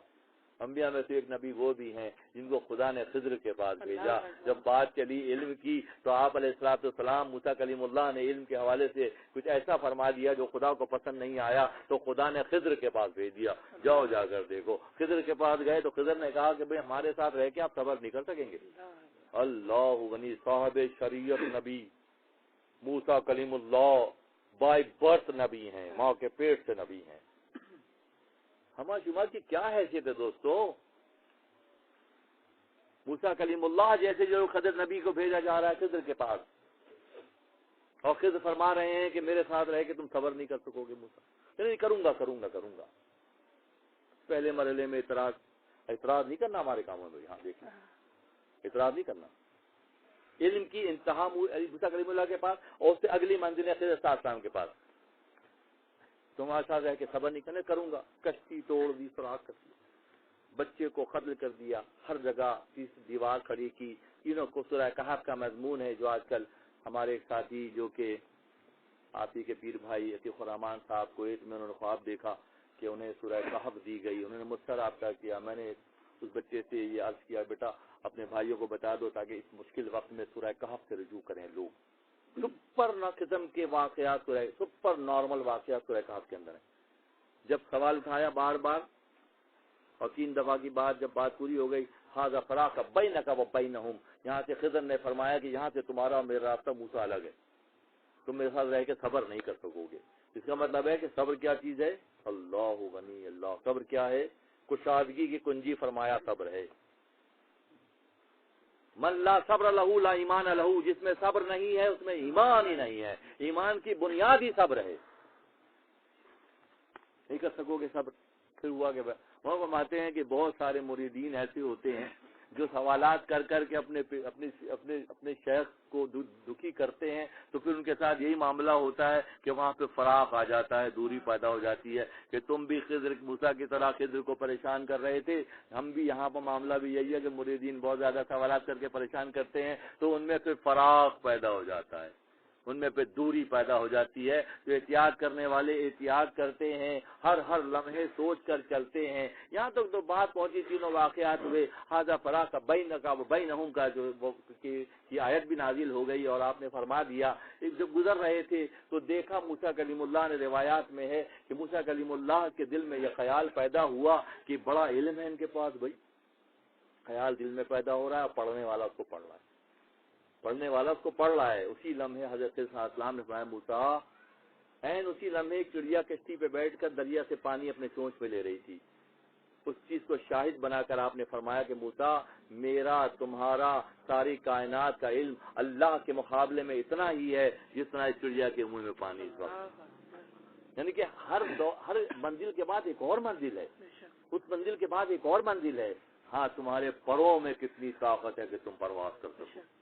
اسی لیے معلوم فرماتے ہیں کہ کوے کے پاس بھی 2 پر ہیں اور باز کے پاس بھی 2 پر ہیں. کوا ان 2 پروں سے گھوڑ پر جا کر کچرا اور مردہ چیزیں کھاتا ہے, جبکہ انہی 2 پروں سے پرواز کر کے باز جا کر شاہ کی کلائی پر بیٹھتا ہے. تو کیا بننا ہے, کیا بننا ہے؟ باز بننا ہے. پر 2 ہی ہیں, آزا وہی ہیں, آنکھیں وہی ہیں, ناک وہی ہے, آزا سارے وہی ہیں جو اللہ نے انصاف کے ساتھ, میرا رب عادل ہے, عدل کے ساتھ انبیاء کو بھی یہی آزا دیے, ہمیں بھی دیے. انبیاء کو بھی یہ آزا دیے. 2 آنکھیں, 7واں ناک, پیشانی کشادہ, یہ لب, یہ گوشت, سب کچھ اللہ نے نبیوں کو ویسے دے, ہمیں دیے. مگر کیا فرق ہے اس کا اور ان کا اور ہمارا؟ وہ بائی لارڈ خدا کی طرف سے ایکٹیویٹڈ تھے, اور ہمیں نفس کے ساتھ رہ کے ان کو جگانا ہے. کان ہے مگر جاگا ہوا نہیں ہے. ہاں ہے, جاگا ہوا ہے کہ 3 میل کے فاصلے سے موسیٰ حضرت سلیمان علیہ السلام چونٹی کی آواز سن رہے ہیں. 3 میل کے فاصلے سے سلیمان علیہ السلام چونٹی کی آواز سن رہے ہیں. کان وہی ہے. ایئر ڈرم بھی ویسے ہی ہوگا جیسے ہمیں اللہ نے دیا ہے, کان کا پردہ بھی ویسی ہوگا, کان کا شیپ بھی ویسی ہوگا, مگر وہ کان خدا کی بارگاہ سے ایکٹیویٹڈ ہے. تو وہ 3 میل کے فاصلے سے چونٹی کی جدید دور کے تمام کمپیوٹرائز سسٹم کے باوجود آپ صرف یہ سن سکتے ہیں کہ چونٹیوں کے بلوں میں بھنبھناہٹ ہو رہی ہے. چونٹی کیا کہہ رہی ہے یہ ابھی بھی نہیں سمجھ سکتے. آپ سمجھ سکتے ہیں؟ چوٹیوں میں سے چوٹی ہے, چوٹیوں جلدی جلدی بلوں میں گھس جاؤ. سلمان کا لشکر آ رہا ہے, کہیں تمہیں وہ دبا نہ دے. سلمان سن رہے ہیں, اس آواز کو سن رہے ہیں, مسکرا رہے ہیں. مسکرا رہا ہے قرآن. پھر نبی صلی اللہ علیہ وسلم فرما رہے ہیں مجھے قرن سے دوست کی خوشبو آ رہی. ناک تو ہماری بھی ایسی ہے, آ رہی ہے خوشبو, آ رہی ہے؟ نہیں آ رہی بھائی. ہمیں تو اپنے گھروں کے پکائے ہوئے کھانوں کی خوشبو سے زیادہ آگے بڑھ نہیں سکے آج تک. بڑے تو بتاؤ کسی بھائی بریانی بہت اچھی پکی ہوئی ہے اور حلیم تو صاحب کیا بات ہے, اور خوشبو دور سے آ رہی ہے. ہم نے اس انسٹرومنٹ کو یوز ہی نہیں کیا بابا. کیا آنکھیں ہماری ہیں؟ ممبر پہ حضرت عمر خطاب کھڑے ہوئے ہیں, عمر کے پاس بھی وہی آنکھیں ہیں, اور یا ساریہ جبل کی سزا لگا رہے ہیں, ساریہ پہاڑ کی طرف دیکھو, توجہ کرو. عمر کی آنکھیں ایکٹیو آنکھیں ہیں. نبی کی صحبت نے عمر کی آنکھوں میں ایکٹیویشن کی منزل کو طے کرا دیا. کتنی دور سے دیکھ رہے ہیں. سارے آزاد وہی ہیں. وہی ہاتھ ہمارا ہے, وہی موسیٰ کلیم اللہ کے ید اللہ والا ہاتھ اللہ نے دیا. یہ ہاتھ اللہ کے نبی کو اللہ نے ید اللہ والا ہاتھ دیا. موسیٰ کلیم اللہ کو ید بیضا اللہ نے دیا. کیا نکالتے تھے گربان سے تو چمک رہا ہوتا تھا. آقا کے ہاتھ کو اللہ نے اپنا ہاتھ قرار دیا, اللہ فوق ایدیہم قرار دیا. ہاتھ وہی ہے, پنجہ وہی ہے, نگموٹا سب کچھ ویسی. سارے اعضاء ہمارے آپ کے پاس وہی ہیں. کسی فقیر سے جب تک ان کو ایکٹیو نہیں کرایا جائے گا ایکٹیو نہیں ہوگا. 800 ٹریلین سیل کا بنچ ویسا کا ویسا لوگ جا کے خبروں میں دبا دیتے ہیں, اور یہ کہتے ہیں دیکھیں ہم نے اس بنڈل کو, اس پوٹلی کو کھول کے بھی نہیں دیکھا. کتنا بڑا المیہ نہیں ہے, کتنا بڑا المیہ ہے یہ, کہ ہمارے ساری روزگار کمانا, بہترین کھانے کھانا, اعلیٰ سے اعلیٰ کمبل اوڑھ کر سونا, ہماری زندگی کا مقصد صرف یہی ہے. کچھ اور ہو تو بتائیے. اس مقصد کے اللہ نے پیدا کیا ہے. ہماری مقصد تکلیف یہ ہے, ہمارا مقصد تکلیف یہ نہیں ہے. اللہ نے فرمایا نا کہ انی عالم ما لا تعلمون, تو پھر اللہ نے یوسف کو بھیجا پہچان کے لیے. ہائے ہائے, اللہ نے موسیٰ کو بھیجا پہچان کے لیے. اللہ نے عبد القادر گیلانی کو بھیجا پہچان کے لیے. اللہ نے معروم کو پہچان کے لیے بھیجا. کس نے بھیجا؟ خدا نے بھیجا کہ میں ایسے ایسے شہسوار اس مٹی سے بناؤں گا کہ دیکھنے والی آنکھیں حیران رہ جائیں گی. تم مٹی کے بنائے ہوئے آدم پہ تنقید کر رہے ہو, میں اسی مٹی سے یوسف جیسے شہسوار تیار کروں گا. میں اسی مٹی سے یونس جیسے شہسوار تیار کروں گا. میں اسی مٹی سے زکریا اور یحییٰ اور عیسیٰ اور موسیٰ تیار کروں گا. خدا نے پیدا کیا. اس دور کا المیہ ہمارا آپ کا یہ ہے کہ ہم قرآن خوانی کر رہے ہیں, قرآن خوانی کر رہے ہیں. سخت بات ہے, محسوس مت کیجیے گا. ابھی تراویح آئیں گی, تراویح پڑھ کے نکلنے والے کسی بندے سے پوچھیں کہ تم نے آج کی تراویح میں کیا پڑھا, چلے خائی صاحب پڑھ رہے تھے, ہم تو سن رہے تھے. اور خائی صاحب کیسے کیسے مضامین پڑھ رہے تھے. لو انزلنا هذا القرآن على جبل لرأيته خاشعا متصدعا من خشية اللہ, کہ اللہ نے ایک تجلی پہاڑ پر اتاری تو وہ ریزہ ریزہ ہو گیا, جل کے راکھ ہو گیا. تو تمہارے پورے سینے میں تم دعویٰ کرتے ہو قرآن ہے, اور تمہارے گھروں میں قرآن کے کئی کئی پائے رکھے ہیں, تمہیں تبدیلی تو نہیں آ رہی؟ آ رہی ہے. ایک تجلی سے پہاڑ ریزہ ریزہ ہو گیا, اور وہ پورا پورا قرآن ہمارے دعویٰ تو یہی ہے. ابھی ہم پڑھ کر نکلیں گے. بات اب پڑھنے سے آگے بڑھ گئی, پڑھنے سے آگے بڑھ گئی. پوری تراویح معاذ اللہ سخت بات ہے, بہت دکھ کے ساتھ کہہ رہا ہوں کہ یعلمون تعلمون اور غافلون کے علاوہ کچھ سمجھ میں نہیں آتا ہے. آتا ہو تو بتائیں, آ رہا ہے؟ ایک لفظ کی 10 نیکی کما کے مومن بڑا خوش ہے. او ہو. تو شاید پچھلی بار میں نے بہرے کا سنایا تھا واقعہ, اور بچے میرے ہنس بھی رہے تھے کہ ہم نے خود ہی سوالات بنا لیے ہیں, خود ہی جوابات بنا لیے ہیں, یہ ہوگا تو ایسا ہوگا, یہ ہوگا تو ایسا ہوگا. کیا اس کی تبدیلی عید کے دن ہمارے وجودوں میں نظر آتی ہے؟ آتی ہے؟ کیوں نہیں آتی بھائی؟ اگر کمپنی میں کام کر رہے ہیں, 4 دن چھٹی کرتے ہیں, پیسے وہ کاٹ دیتا ہے, ٹھک کرے کاٹ دیتا ہے. تو ہمارا تو اکاؤنٹ جو مائنس میں جا رہا ہوگا, پھر تو پلس میں تو نہیں جا رہا ہوگا. کہ کوئی کام ان کے معیار کے مطابق نہیں ہے, یہ ہو تو بتائیے. نہیں ہے, جہاں سے جاگے وہیں سے سویرا ہے. ان دروس کا, ان اسباق کا, ان نشستوں کا بنیادی مقصد یہی ہے کہ آج ارادہ کریں, آج ارادہ کریں. میرا رب بہت مہربان ہے, 70 ماہ سے زیادہ مہربان. ارادہ کریں. وہ تمام باتیں ان دروس میں بیٹھنے اور اہل اللہ کی سنگت اور صحبت کی وجہ سے ہمیں معلوم ہوتی جا رہی ہیں. اس کو بدلنے کا شعوری ارادہ کریں. ورنہ سورہ زمر کی آیت کہ کیا تمہیں کوئی بتانے, علم یاتکم رسل منکم یتلون علیکم آیات ربکم وینذرونکم لقاء یومکم ھذا قالوا بلا ولکن حقت کلمۃ العذاب علی الکافرین. بتانے والا آیا تھا, ہاں آیا تھا, ہم نے اس کی بات سمجھی نہیں تھی. پھر کیا ہے؟ تو پھر یہ ہے کہ متکبروں کا ٹھکانہ کہاں کا ہے؟ جہنم کا ہے. خدا کی شان رحیمی, خدا کی نوازشات, صرف ایک مکتب فکر جو ہے یہ زاویہ خدا جہنم سے ڈرا ڈرا کر پوری ٹائم بہت سارا گزار دیے. نہیں, وہ 70 ماہوں سے زیادہ چاہتا ہے. بھائی تم ایک قدم اس طرح بڑھا کے تو دیکھو, تم ایک بڑھاؤ وہ 70 قدم آگے بڑھ کے تمہیں اٹھا لے گا. کس کو اٹھایا اس نے؟ سارے اہل اللہ زمرے میں آتے ہیں. مالک ہے جس طرح کرے. بشر حافی شراب کے نشے میں دھت سفر کر رہے ہیں, راستے سے گزر رہے ہیں, کوئی چیز پیر میں آئی, کھڑکھڑاہٹ کا احساس ہوا, جھک کے دیکھا تو ایک صفحہ تھا, اٹھا کے قریب سے دیکھا تو قرآن کا پارا تھا, ایک صفحہ تھا.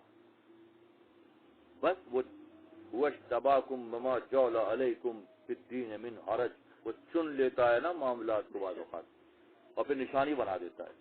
آنکھوں اسی کیفیت میں آنکھوں سے لگایا, گھر جا کے نہا دھو کے صاف کپڑے پہنے, اسی وقت شراب پینے سے توبہ کی. اسی ایک صفحے نے بشر حافی کو بدل دیا, ادب کرنے والا بن گیا. بشر حافی مؤدب ہو گیا. حافی کہتے ہیں ادب کرنے والے. بشر پہلے سے حافی, بشر حافی بن گئے.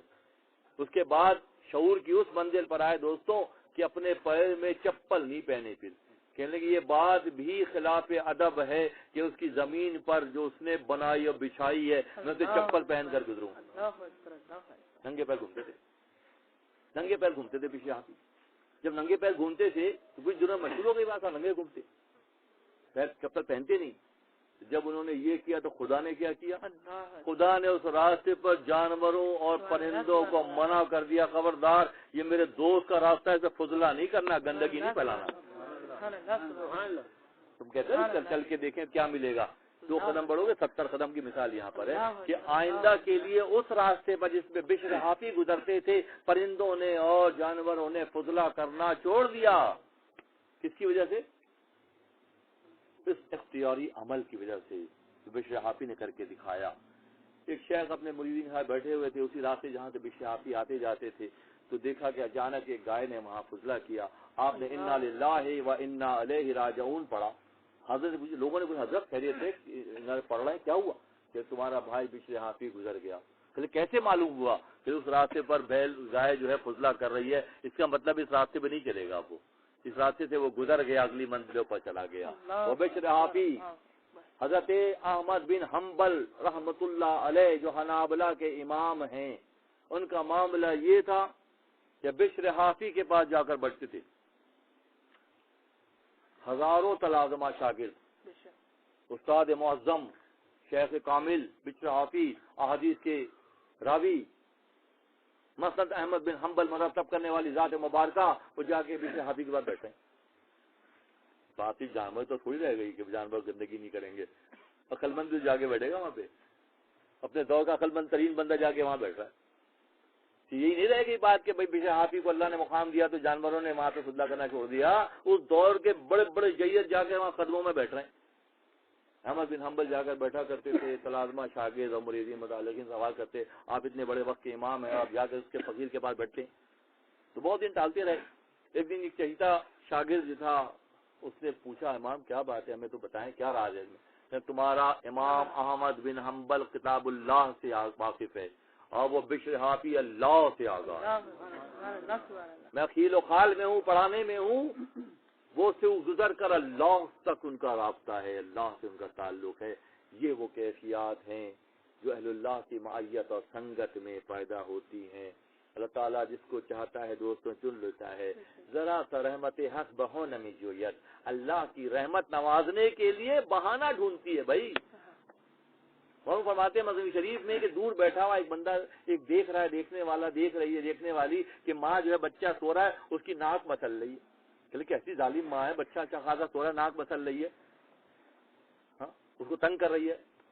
وہاں فرماتے نہیں، وہ ناک مسل کے تنگ نہیں کر رہی، اس کی چھاتی میں دودھ بھر گیا ہے، اس کو ناک مسل کے اٹھا رہی ہے تاکہ اس کو پلا سکے۔ اللہ تعالیٰ ہمیں اور آپ کو چھوٹی چھوٹی مشکلوں میں اس لیے ڈالتا ہے تاکہ ہم اس سے قریب تر ہونے کی شعوری کوشش کریں۔ تمہاری یہ مومنانہ کیفیت، تمہاری راہ میں حق میں جد و جہد، تمہارا گھروں سے نکل کر آنا، دراصل یہ حوروں کی طلب کی کیفیت جو اللہ نے پیدا کی ہے، یہ حوروں کی دعاؤں کے نتیجے میں ہوتا ہے کہ تم راہ حق پر چلنے جیسے ہو جاتے ہو کہ ان کا یہ ناک مسلنا تمہیں حق کے راستے پہ لانے کے مترادف ہے تاکہ خدا کی رحمتوں کا دودھ تمہارے حصے میں آ جائے۔ خدا کی رحمتوں کا دودھ تمہارے حصے میں آ جائے۔ یہ اللہ کی مصلحتیں ہیں۔ بعض چیزیں دیکھنے میں تلخ ہیں، اس کا پھل بڑا میٹھا ہے۔ بعض کانٹے ایسے بھی ہیں کہ وہ کانٹوں کا چبھنا اور وہ آگ کا نکلنا خدا سے قریب تر کر دینے کے مترادف ہوتا ہے۔ اللہ تعالیٰ ہمارے تمام ہی بچوں کو جو نشست میں موجود ہیں فکر کی بالغی عطا کرے، علم و عرفان و آگہی عطا کرے، اپنا تحرب و قربت عطا کرے۔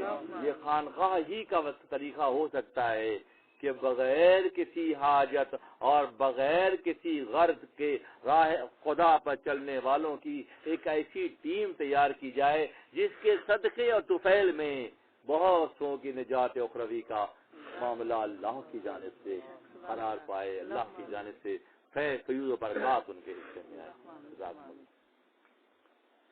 ڈاکٹر آپ کی ساری گفتگو کا جو مقصد ہے لوگوں کو راہ راست پلانا ہے اور تربیت کرنی ہے، مگر اس سسٹم میں جو دنیا میں ابلیسی سسٹم بھی چل رہا ہے بالکل وہ حاوی ہے، بہت زیادہ حاوی ہے۔ وہی نکلنا چاہتا ہے نکل بھی نہیں پاتا ہے، وہی نکل پاتا ہے جو بہت ہی مضبوطی سے اللہ کو جوڑا ہوا ہے یا اللہ والے سے جڑا ہوا ہے۔ اور یہاں بڑے بڑے مالدار ارب پتی اور کروڑ پتی ہیں، حوث کے مارے بھی مارے ہوئے بھی ہیں، تو اور بہت ایسے بھی ہیں جو اللہ کی راہ میں خرچ بھی کر رہے ہیں اور نمائش بھی کر رہے ہیں، اور بہت سے جو بالکل خاموشی سے کر رہے ہیں۔ تو اس پڑھائی میں ہم کس طرح سے دنیا کو لے کے چلیں؟ اگر ہمارا کوئی بھی عمل خدا کی رضا کے لیے نہیں، اپنے نام و نمود کے لیے ہے اور وہ ہمارا عمل سطحیت کے ساتھ ہے تو اس میں ڈیپتھ نہیں پیدا ہوتی۔ عام طور پر عرب کی خواتین بہت بھڑکیلے لباس اور زیورات پہن کر نکلتی تھیں، عام بات تھی، اور چلتے میں ان کی چال بھی بہت لہرانے والی ہوتی تھی۔ عربی خواتین، سورہ نساء کا مضمون ہے، اللہ فرماتا ہے کہ اے نبی کی عورتوں، آپ نے سوال ایسا کر لیا، بہت سخت آ گیا، سب پہ آ گئی بات، سوال آپ نے ایسا کر لیا، اے نبی کی عورتوں جیسے عربی عورتیں اٹھلا کر چلتی ہیں، بڑکیلے لباس پہنتی ہیں، اگر تم ایسا کرو گی تو تم پہ طور عذاب ہوگا۔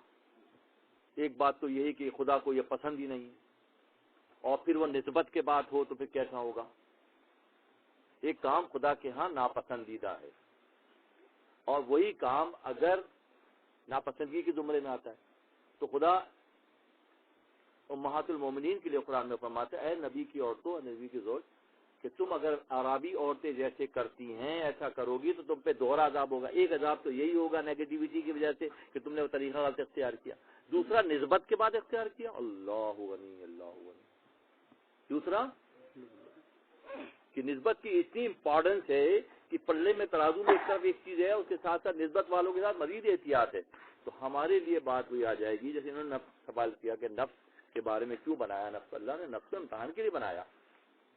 چیزوں کو تولنے کے لیے کیا چیز ہے ہمارے پاس؟ ترازو ہے نا، کسوٹی ہے، پیمانہ ہے، پیمانہ ہے۔ جیسا پیمانہ کسوٹی ہے اسی طرح ہم اعمال کو چیک کرنے کا بھی پیمانہ ہے۔ آپ کا سوال یہ ہے کہ نفس کی وجہ سے، یہاں بات یہ ہے کہ نہیں، نفس پرستوں کی وجہ سے دنیا ایسی ہو گئی ہے کہ سب نفس پرست، ظاہر پرست، شہوت پرست، خود پرست بنے ہیں۔ تو اب کم سے کم شکریہ ادا کرے خدا کا۔ اگین وہ یہ کہ معروف فرماتے ہیں کہ پچھلی قوموں کی کشتیاں توڑ کر خدا نے تمہیں میسج دکھایا، اگر تمہاری کشتی توڑ کر ان کو دکھاتا تم کیا کر لیتے؟ پچھلی اقوام کے جو واقعات قرآن میں ہیں وہ دراصل ان کے ساتھ جو معاملہ ہوا تمہاری پریکٹیکل ڈیمانسٹریشن کے طور پر ہوا، اگر تمہاری کشتی توڑ کر ان کو دکھاتا تو تم کیا کر لیتے؟ بات یہ ہے کہ آل سارٹ آف نیگیٹیوٹی جو معاشرے میں ہے وہ راستے کو اختیار کرنے کا سادہ سا اصول اللہ نے بتا دیا۔ جو بات میری ذات میں بری ہے وہ آپ کے یہاں بھی بری ہونی چاہیے، میرے یہاں بری ہے آپ کے یہاں صحیح کیسے ہو سکتی ہے؟ تو بات یہ ہے کہ جو برائی ہے اس کی پہچان تو میں سمجھتا ہوں کہ بہت زیادہ ہے، تو اس کو پہچان کر سیدھا راستہ اختیار کرنا تو آسان ہے، نہ کہ ہم کہیں کہ ہم اسی راستے میں ڈھل جائیں گے جو برائی ہے۔ یہاں تو ایک دفعہ پھر ہم پھنس گیا دوبارہ کہ تمہیں صاف کھلا دکھا دیا تھا، پھر انجام بھی دکھا دیا تھا۔ ہاں شاید میں نے بہت پہلے کہیں کہا تھا کہ صرف ہاتھ ملاتے اندازہ ہو جاتا ہے، پہچاننے والا ہاتھ ملا کے پہچان لیتا ہے۔ بزرگان نظام کے ہاتھ ایسے جیسے روئی ہاتھ میں آ گئی، مخمل ہاتھ میں آ گیا یا ریشم ہاتھ میں آ گئی، ورنہ 2-2 کلو 5-5 کلو کے بٹے ہاتھوں میں آتے ہیں۔ یہ آپ اس کو معانقے کو مسافر کو آسان نہ سمجھیں، اس چند ہی لمحوں میں فیصلے ہو جاتے ہیں۔ سمجھنے والا سمجھ لیتا ہے، بالکل اسی طرح کے سراہی کی جب گردن جھکتی ہے معلوم ہو جاتا ہے کہ کیا ہے، شہد ہے کہ سرکہ ہے کہ شربت ہے کہ کیا ہے۔ اس طرح سے مسافر والے ایک اور علامت بتا کے جاتا ہوں، جب جنازوں کو کندھا دیتے ہیں نا اسی کو معلوم ہو جاتا ہے کہ معاملہ کیا ہونے والا ہے۔ یہ مشاہدہ کہلاتا ہے۔ یہ مشاہدہ کس کے حصے میں آتا ہے؟ مجاہدے کے بعد حصے میں آتا ہے۔ دیکھنے میں بہت دبلے دھان پان سے تھے، اٹھایا نہیں جا رہا، لوگ تھک رہے ہیں کیونکہ وزن بہت زیادہ ہے دنیا داری کا۔ دنیا داری کا وزن اتنا زیادہ ہے کہ وہ میت اٹھ نہیں رہی لوگوں سے۔ آج ہے نا پہلی بار ہی بات کو سمجھ لیں، گھما گھما کے جلیبی بنانے کی کیا ضرورت ہے؟ سمجھ لیں کہ بھائی یہ پوری زندگی دنیا پرستی میں گزری ہے، شہوت پرستی میں گزری ہے، پیٹ پرستی میں گزری ہے، تو اب تو بھاری ہو ہی جانا ہے۔ اور ایک دیکھنے میں بڑا لہیم شہیم ہے اور پھول کی طرح اٹھائے لے جائیں لوگ اس کو، اتنا ہلکا اتنا لطیف۔ جہاں لوگ کندھا دیں، مت کریں کسی کا پردہ مت کھولیں، ہاں اپنی تربیت کے لیے کریں، مت کہیں کسی جگہ فلاں کا بھاری تھا اور فلاں کا ہلکا تھا۔ اپنے مومن بھائی کی پردہ پوشی کرنا آپ پر بھی واجب ہے نا۔ ہاں سمجھ ضرور جائیں کہ ہم نے اتنا بھاری ہو کے جانا ہے کہ ہلکا ہو کے جانا ہے۔ تمام بیویاں، بچیاں، عورتیں، بہویں دروازے پر رک جائیں گی اور سارا مال دروازے پر رک جائے گا۔ اجازت ہے خواتین کو قبرستان جانے کی؟ نہیں ہے نا، تو وہ ساری دروازے پہ لوگ آ کے رک جاتی ہیں، مال بھی سارا رک جاتا ہے، ہر 4-4 5-5 بینکوں کے چیک بکس جو ہیں وہ رک جاتے ہیں، ان کا کام ختم ہو گیا۔ آپ کا سائن نہیں ہوگا، کوئی چیک جو کیش نہیں ہوگا، رک گیا سارا۔ اب آگے گئے بڑے منتوں مرادوں سے مانگے ہوئے لڑکے کندھے پہ لے جا کے وہ وہاں رک گئے، قبر کے کنارے رک گئے۔ وہ بھی کہتے ہیں ابا کو فارغ کر کے جا جلدی گھر چلتے ہیں، اچھا جو چیز بغیر اندر جائے گی وہ کہاں ہے؟ وہ اعمال صالح ہیں، وہ تزکیہ نفسی ہے، وہ خدا کی محبت ہے، وہ مخلوق کی پردہ پوشی ہے، وہ عقل حلال اور صدق مقال ہے، وہ کہاں ہے؟ وہ نہیں ہے۔ جو سامان ساتھ اندر جائے گا وہ نہیں ہے، اور جو سب کچھ جمع کیا تھا وہ سارا رک گیا، پیچھے رک گیا، پیچھے رک گیا، پیچھے رک گیا۔ تو اس طرح سے ہفتے میں شاید میں نے ایک بات آپ لوگوں سے شیئر کی تھی، والد صاحب کے پاس شب برات میں جانا تھا، پورے قبرستان سیل تھے، فقیر چلا گیا کسی طرح، وہاں جو ایک منظر دکھایا گیا، میں کئی دن تک طبیعت میں ایک بوجھ تھا۔ بڑی گاڑی میں ایک صاحب، دو صاحب، ایک ڈرائیور ایک ساتھ میں ماسک لگا کے بیٹھے ہوئے تھے، پیچھے چھیپا کی ایمبولینس آ رہی تھی، ٹوٹل 3 افراد تھے، چوتھا بھی نہیں تھا۔ گورکھن کے حوالے کر کے اضافی کچھ پیسے اس کے ہاتھ میں رکھ کے لوگ چلے گئے کہ ابا کو اچھی طرح سے رکھ دینا۔ یہاں تک پہنچ گئی بات، یہاں تک بات پہنچ گئی کہ اسی دن شب برات میں تدفین کے لیے آئی ہوئی میت کو ایسے گورکھن کے حوالے کر دیا گیا، اور سارا مال و متاع معروف فرماتے ہیں، مال جمع کرتے ہو، بعد میں تمہارے وارثین جو ہیں وہ پھر دعا کرتے ہیں کہ جلدی سے جائیں تاکہ اس مال پہ ہمارا تصرف قائم ہو جائے، ہم اس کو استعمال کرنے جیسے ہو جائے۔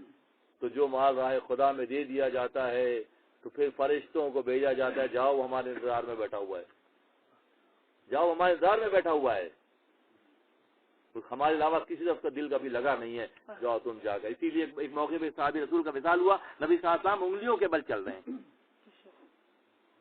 انگلیوں کے بل چل رہے ہیں، ایسے چل رہے ہیں، ایسے انگلیوں پہ چل رہے ہیں۔ تو صاحب حیرت سے پوچھ رہے ہیں کہ نبی آپ ایسے کیوں چل رہے ہیں؟ کہ جو میں دیکھ رہا ہوں اگر تم بھی دیکھ لو تو تم بھی میری طرح چلو انگلیوں کے بل۔ اتنے اللہ کی مخلوق، دیگر مخلوق یہاں اس وقت جنازے میں شریک ہے۔ اگر تم دیکھ لو جو مجھے اللہ دکھا رہا ہے، اللہ مجھے دکھا رہا ہے، تم دیکھ لو تو تم بھی ایسے چلو میری طرح، کیونکہ اتنے فرشتوں کی فوج اور چل رہی ہے وہاں پہ۔ اسی لیے اہل اللہ کا معاملہ یہ ہوتا تھا، اہل اللہ کا معاملہ ماضی میں یہ ہوتا تھا کہ پیر میں گھنگرو باندھ کے رات کو نکلتے تھے تاکہ کوئی چونٹی بھی پیر کے نیچے، کوئی کاکروچ بھی پیر کے نیچے نہ آ جائے۔ وہ جھنجھٹ کرتے چلتے تھے کہ اللہ کی مخلوق سے حد تک محبت کرتے تھے کہ پیر کے نیچے چونٹی یا کاکروچ آ کے بھی نہ مر جائے۔ ان سے مقابلہ کریں گے؟ مقابلہ نہیں کر سکتے بابا، ہاں پیروی کر سکتے ہیں۔ جو پیمانے متعین کیے گئے ہیں، جو پوری زندگی ریاضت و مجاہدے کے بعد ایک راستہ متعین کیا ہے، وہ ہمارے لیے کیا ہے تاکہ ہم بھی یہ احتیاطیں ملحوظ خاطر رکھیں، تاکہ ہم بھی ایسا کریں۔ کہیں ایسا نہ ہو کہ اٹھانے والے تھک جائیں کہ بہت بھاری ہے صاحب۔ جب یہ بھاری پن یہاں ہوگا تو اگلی منزلوں میں لطافتیں کیسے ہوں گی؟ کسی بھی پرندے کو، کوے کو یا کبوتر کو بھگا کے چھوڑ دیں، اڑ نہیں پاتا، پھر اڑ پاتا ہے؟ بھگا دیں، بالٹی میں ڈال کے بھگا دیں، سانس نہ اڑے بس بھگا دیں، پوری چھوڑ دیں، بھاری ہو کر اڑ ہی نہیں پاتا ہے۔ جب ہلکا ہوتا ہے کیسے اڑتا ہے؟ کیسے اڑتا ہے؟ تو یہ دنیا طلبی اور نفس پرستی کے نتیجے میں ہمارے اجسام بھاری ہو جاتے ہیں، ہماری روحیں بھاری ہو جاتی ہیں۔ خشم و شہوت مرد را احول کنت، غصہ اور شہوت مرد کو بھینگا بنا دیتی ہے۔ استقامت روح را مبدل کنت، اور اس راستے میں کچھ دن زیادہ چلو گے تو روح بھی بھاری ہو جائے گی، روح انسانی سے گھٹ کر روح حیوانی کے درجے میں آ جائے گی جو بھاری ہوتی ہے۔ استقامت روح را مبدل کنت، اور وہ مانتے ہیں کہ اس طرح کچھ عرصے چلتے رہے اسی راستے پر نفس کی خواہشات کی پیروی کرتے ہوئے تو روح بھی جو ہے روح انسانی سے روح حیوانی کے درجے پہ چلی جائے گی، اور روح حیوانی مباح ہے۔ اسی لیے تمام انبیاء کے مقابلے میں، تمام عام لوگوں کے مقابلے میں اہل اللہ کو فضیلت، تمام اہل اللہ کے مقابلے میں انبیاء کی فضیلت، اور تمام انبیاء کے مقابلے میں آقا کی فضیلت۔ تمام انبیاء کے مقابلے میں آپ کا سر اللہ کی بارگاہ میں ہے اور سب کے سر آپ کے قدموں میں جھکے ہیں۔ یہ ہے امام الانبیاء کی فوقیت و طاقت، یہ ہے امام الانبیاء کی فوقیت جو کہ مسلم ہے۔ تو تمام لوگوں پر اہل اللہ کی فضیلت، تمام اہل اللہ کے مقابلے میں انبیاء کی فضیلت، اور تمام انبیاء کے مقابلے میں آقا کی فضیلت، یہ خدا نے مسلم رکھی ہے۔ آپ کے سوال کے جواب میں آپ کو اور کہیے بچوں میں سے پوچھ لیں آج بہت اچھا ہے. ارادہ کریں وہ تو خود بےتاب ہے میری تمنا کے لیے. وہ تو خود بےتاب ہے میری تمنا کے لیے. ہائے کیا چیز ہے تمنا کا مٹا دینا. تم ہم نے تمناؤں سے نکلو تو صحیح. اس کی رضا تمہارے حصے میں, اس کی مرضی, اس کی خوشنودی تمہارے حصے میں خود بخود آ جائے گی. تم ذرا اپنے آپ کو سنبھالنے کی فکر کرو.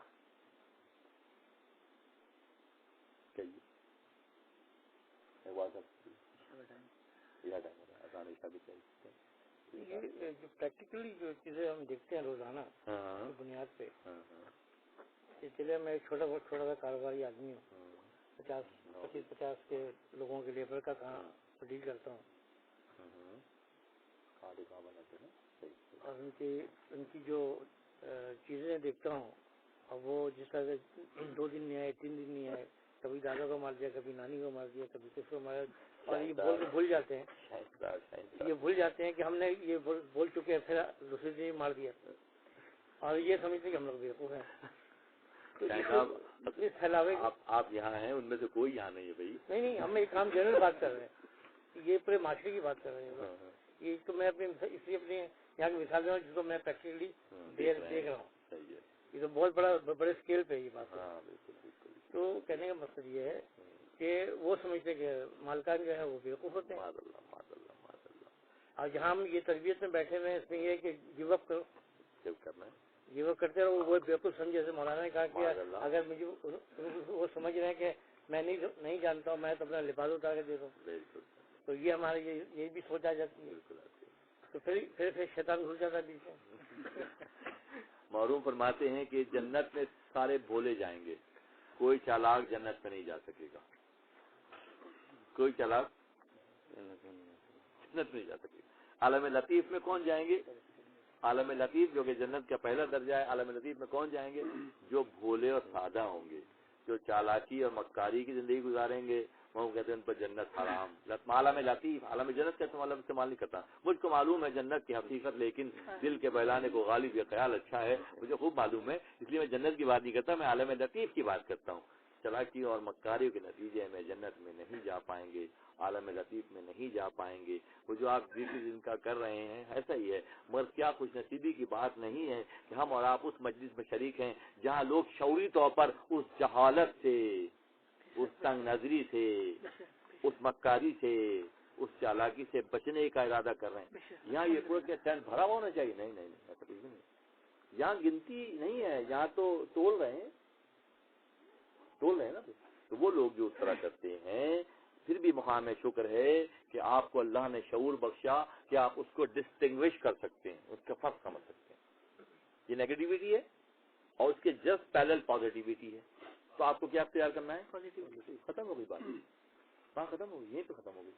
بلکہ ایک لفظ انگلش میں پیٹی, ایک لفظ استعمال ہوتا ہے پیٹی, ان پہ ترس آتا ہے کہ وہ کس مشکل میں پھنسے ہوئے ہیں.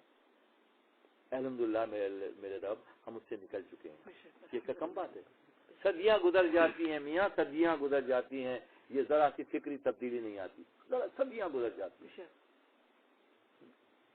صدیاں گزر جاتی ہیں کہ جی وہ بنارس میں ہمارے پھپھا تھے, وہ پورے گاؤں ان سے ڈرتا تھا. تو 100 سال تو بیان ہوا ہے واقعہ, بنارس میں پھپھا بہت طاقتور تھے, بنارس میں پھپھا بڑے طاقتور تھے, اور فلاں جمعیہ والی میں ہمارے فلاں صاحب بڑے طاقتور تھے. پتہ ہے کہ سارا نیگیٹو تھا. وہ تو بھائی وہ پورا کا پورا سیٹ اپ نیگیٹو تھا. وہ کبر تھا, وہ غرور تھا, وہ تکبر تھا, وہ اپنے آپ کو خود پسندی تھی, جس میں ہم اسے سناتے رہے. اچانک کوئی مجاہد اٹھا نے بھی سب غلط ہے, یہ غلط ہے, جو آپ سنا رہے ہو کہانی یہ صحیح نہیں ہے. اگر یہ خدا کی بارگاہ میں مقبول ہوتی تو انبیاء ایسا کرتے. کسی نبی نے ایسا کیا؟ کسی نبی نے ایسا کیا تو نہ بتاتا بھائی. چھڑیوں کو ہاتھ لگا لگا کے جہنم کے خطابوں سے چھڑانے کا کام اللہ کے دوستوں نبیوں نے کیا. چھڑیوں سے ہاتھ لگا لگا. اب اس کو خود حیرت ہو رہی ہے کہ اتنی زیادہ میرے سے محبت کیوں کر رہے ہیں. تیری محبت اس لیے کر رہے ہیں تجھ سے, تیری گردن تو جہنم کی طرف جا رہا ہے, تجھے جنت کی طرف لے کے جا رہے ہیں. یہ فرق ہے. ایک غزوے کے موقع پر, غزوہ بدر غالباً ہے, جو بہت سارے جو کفار اور مشرکین کو گرفتار کیا گیا تھا, اور وما ارسلناک الا رحمۃ للعالمین کا سبق مسلمانوں کو یاد تھا کہ اللہ نے آقا صلی اللہ علیہ وسلم کو تمام جہانوں کے لیے رحمت بنا کر بھیجا. اور ان جب غزوہ بدر کے قیدیوں کو رسیوں سے باندھ کر, میں نے اپنی کتاب غالباً اربغان عشق میں یہ باقاعدہ پکچر بھی دی بنا کے دی اس کو وہ کیا فائنل. تو باندھ کے لے کے جا رہے ہیں اور بلال حبشی جیسے لوگ ان کو لے کے جا رہے ہیں, سرداروں کو, بڑے بڑے لوگوں اور سفیر سے بھی ایسی شخصیتیں جو نیگر ہیں فلیٹ لے کے جا رہے ہیں اور وہ تکلیف میں ہیں, کھینچ کے گھسیٹ کے لے کے جا رہے ہیں اور مار بھی رہے ہیں. تو نبی صلی اللہ علیہ وسلم مسکرا رہے ہیں. تو ان میں سے کسی نظر پڑی رسی سے بندھے ہوئے لوگوں کی, یار یہ لوگ مسلمان کہتے ہیں ہمارے نبی جو ہیں وہ رحمت بنا کر اللہ نے بھیجا ہے, اور یہ کیسی شان رحیمی ہے کہ ہمیں گھسیٹ کے باندھ کے لے کے جا رہے ہیں اور یہ مسکرا رہے ہیں. تو جو سلیمان کے نبی ہیں, سلیمان 3 میل کے فاصلے سے چونٹی کی آواز سن رہے ہیں, تو جنہوں نے سلیمان کو شب اسرا میں نماز پڑھائی ہو ان کا کیا مقام و مرتبہ ہوگا. تو بات آتے آتے آخر تک زمان گوشے اتھر تک آ گئی.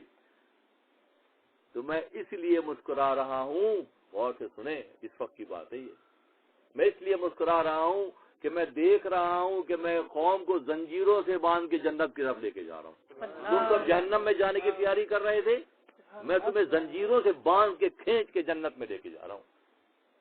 جب یہ اوصاف میرے آقا کے ہیں تو جب وہ بچوں میرے نوجوان جس میں چاہے جلوگر ہو سکتا ہے یہ کردار, جس میں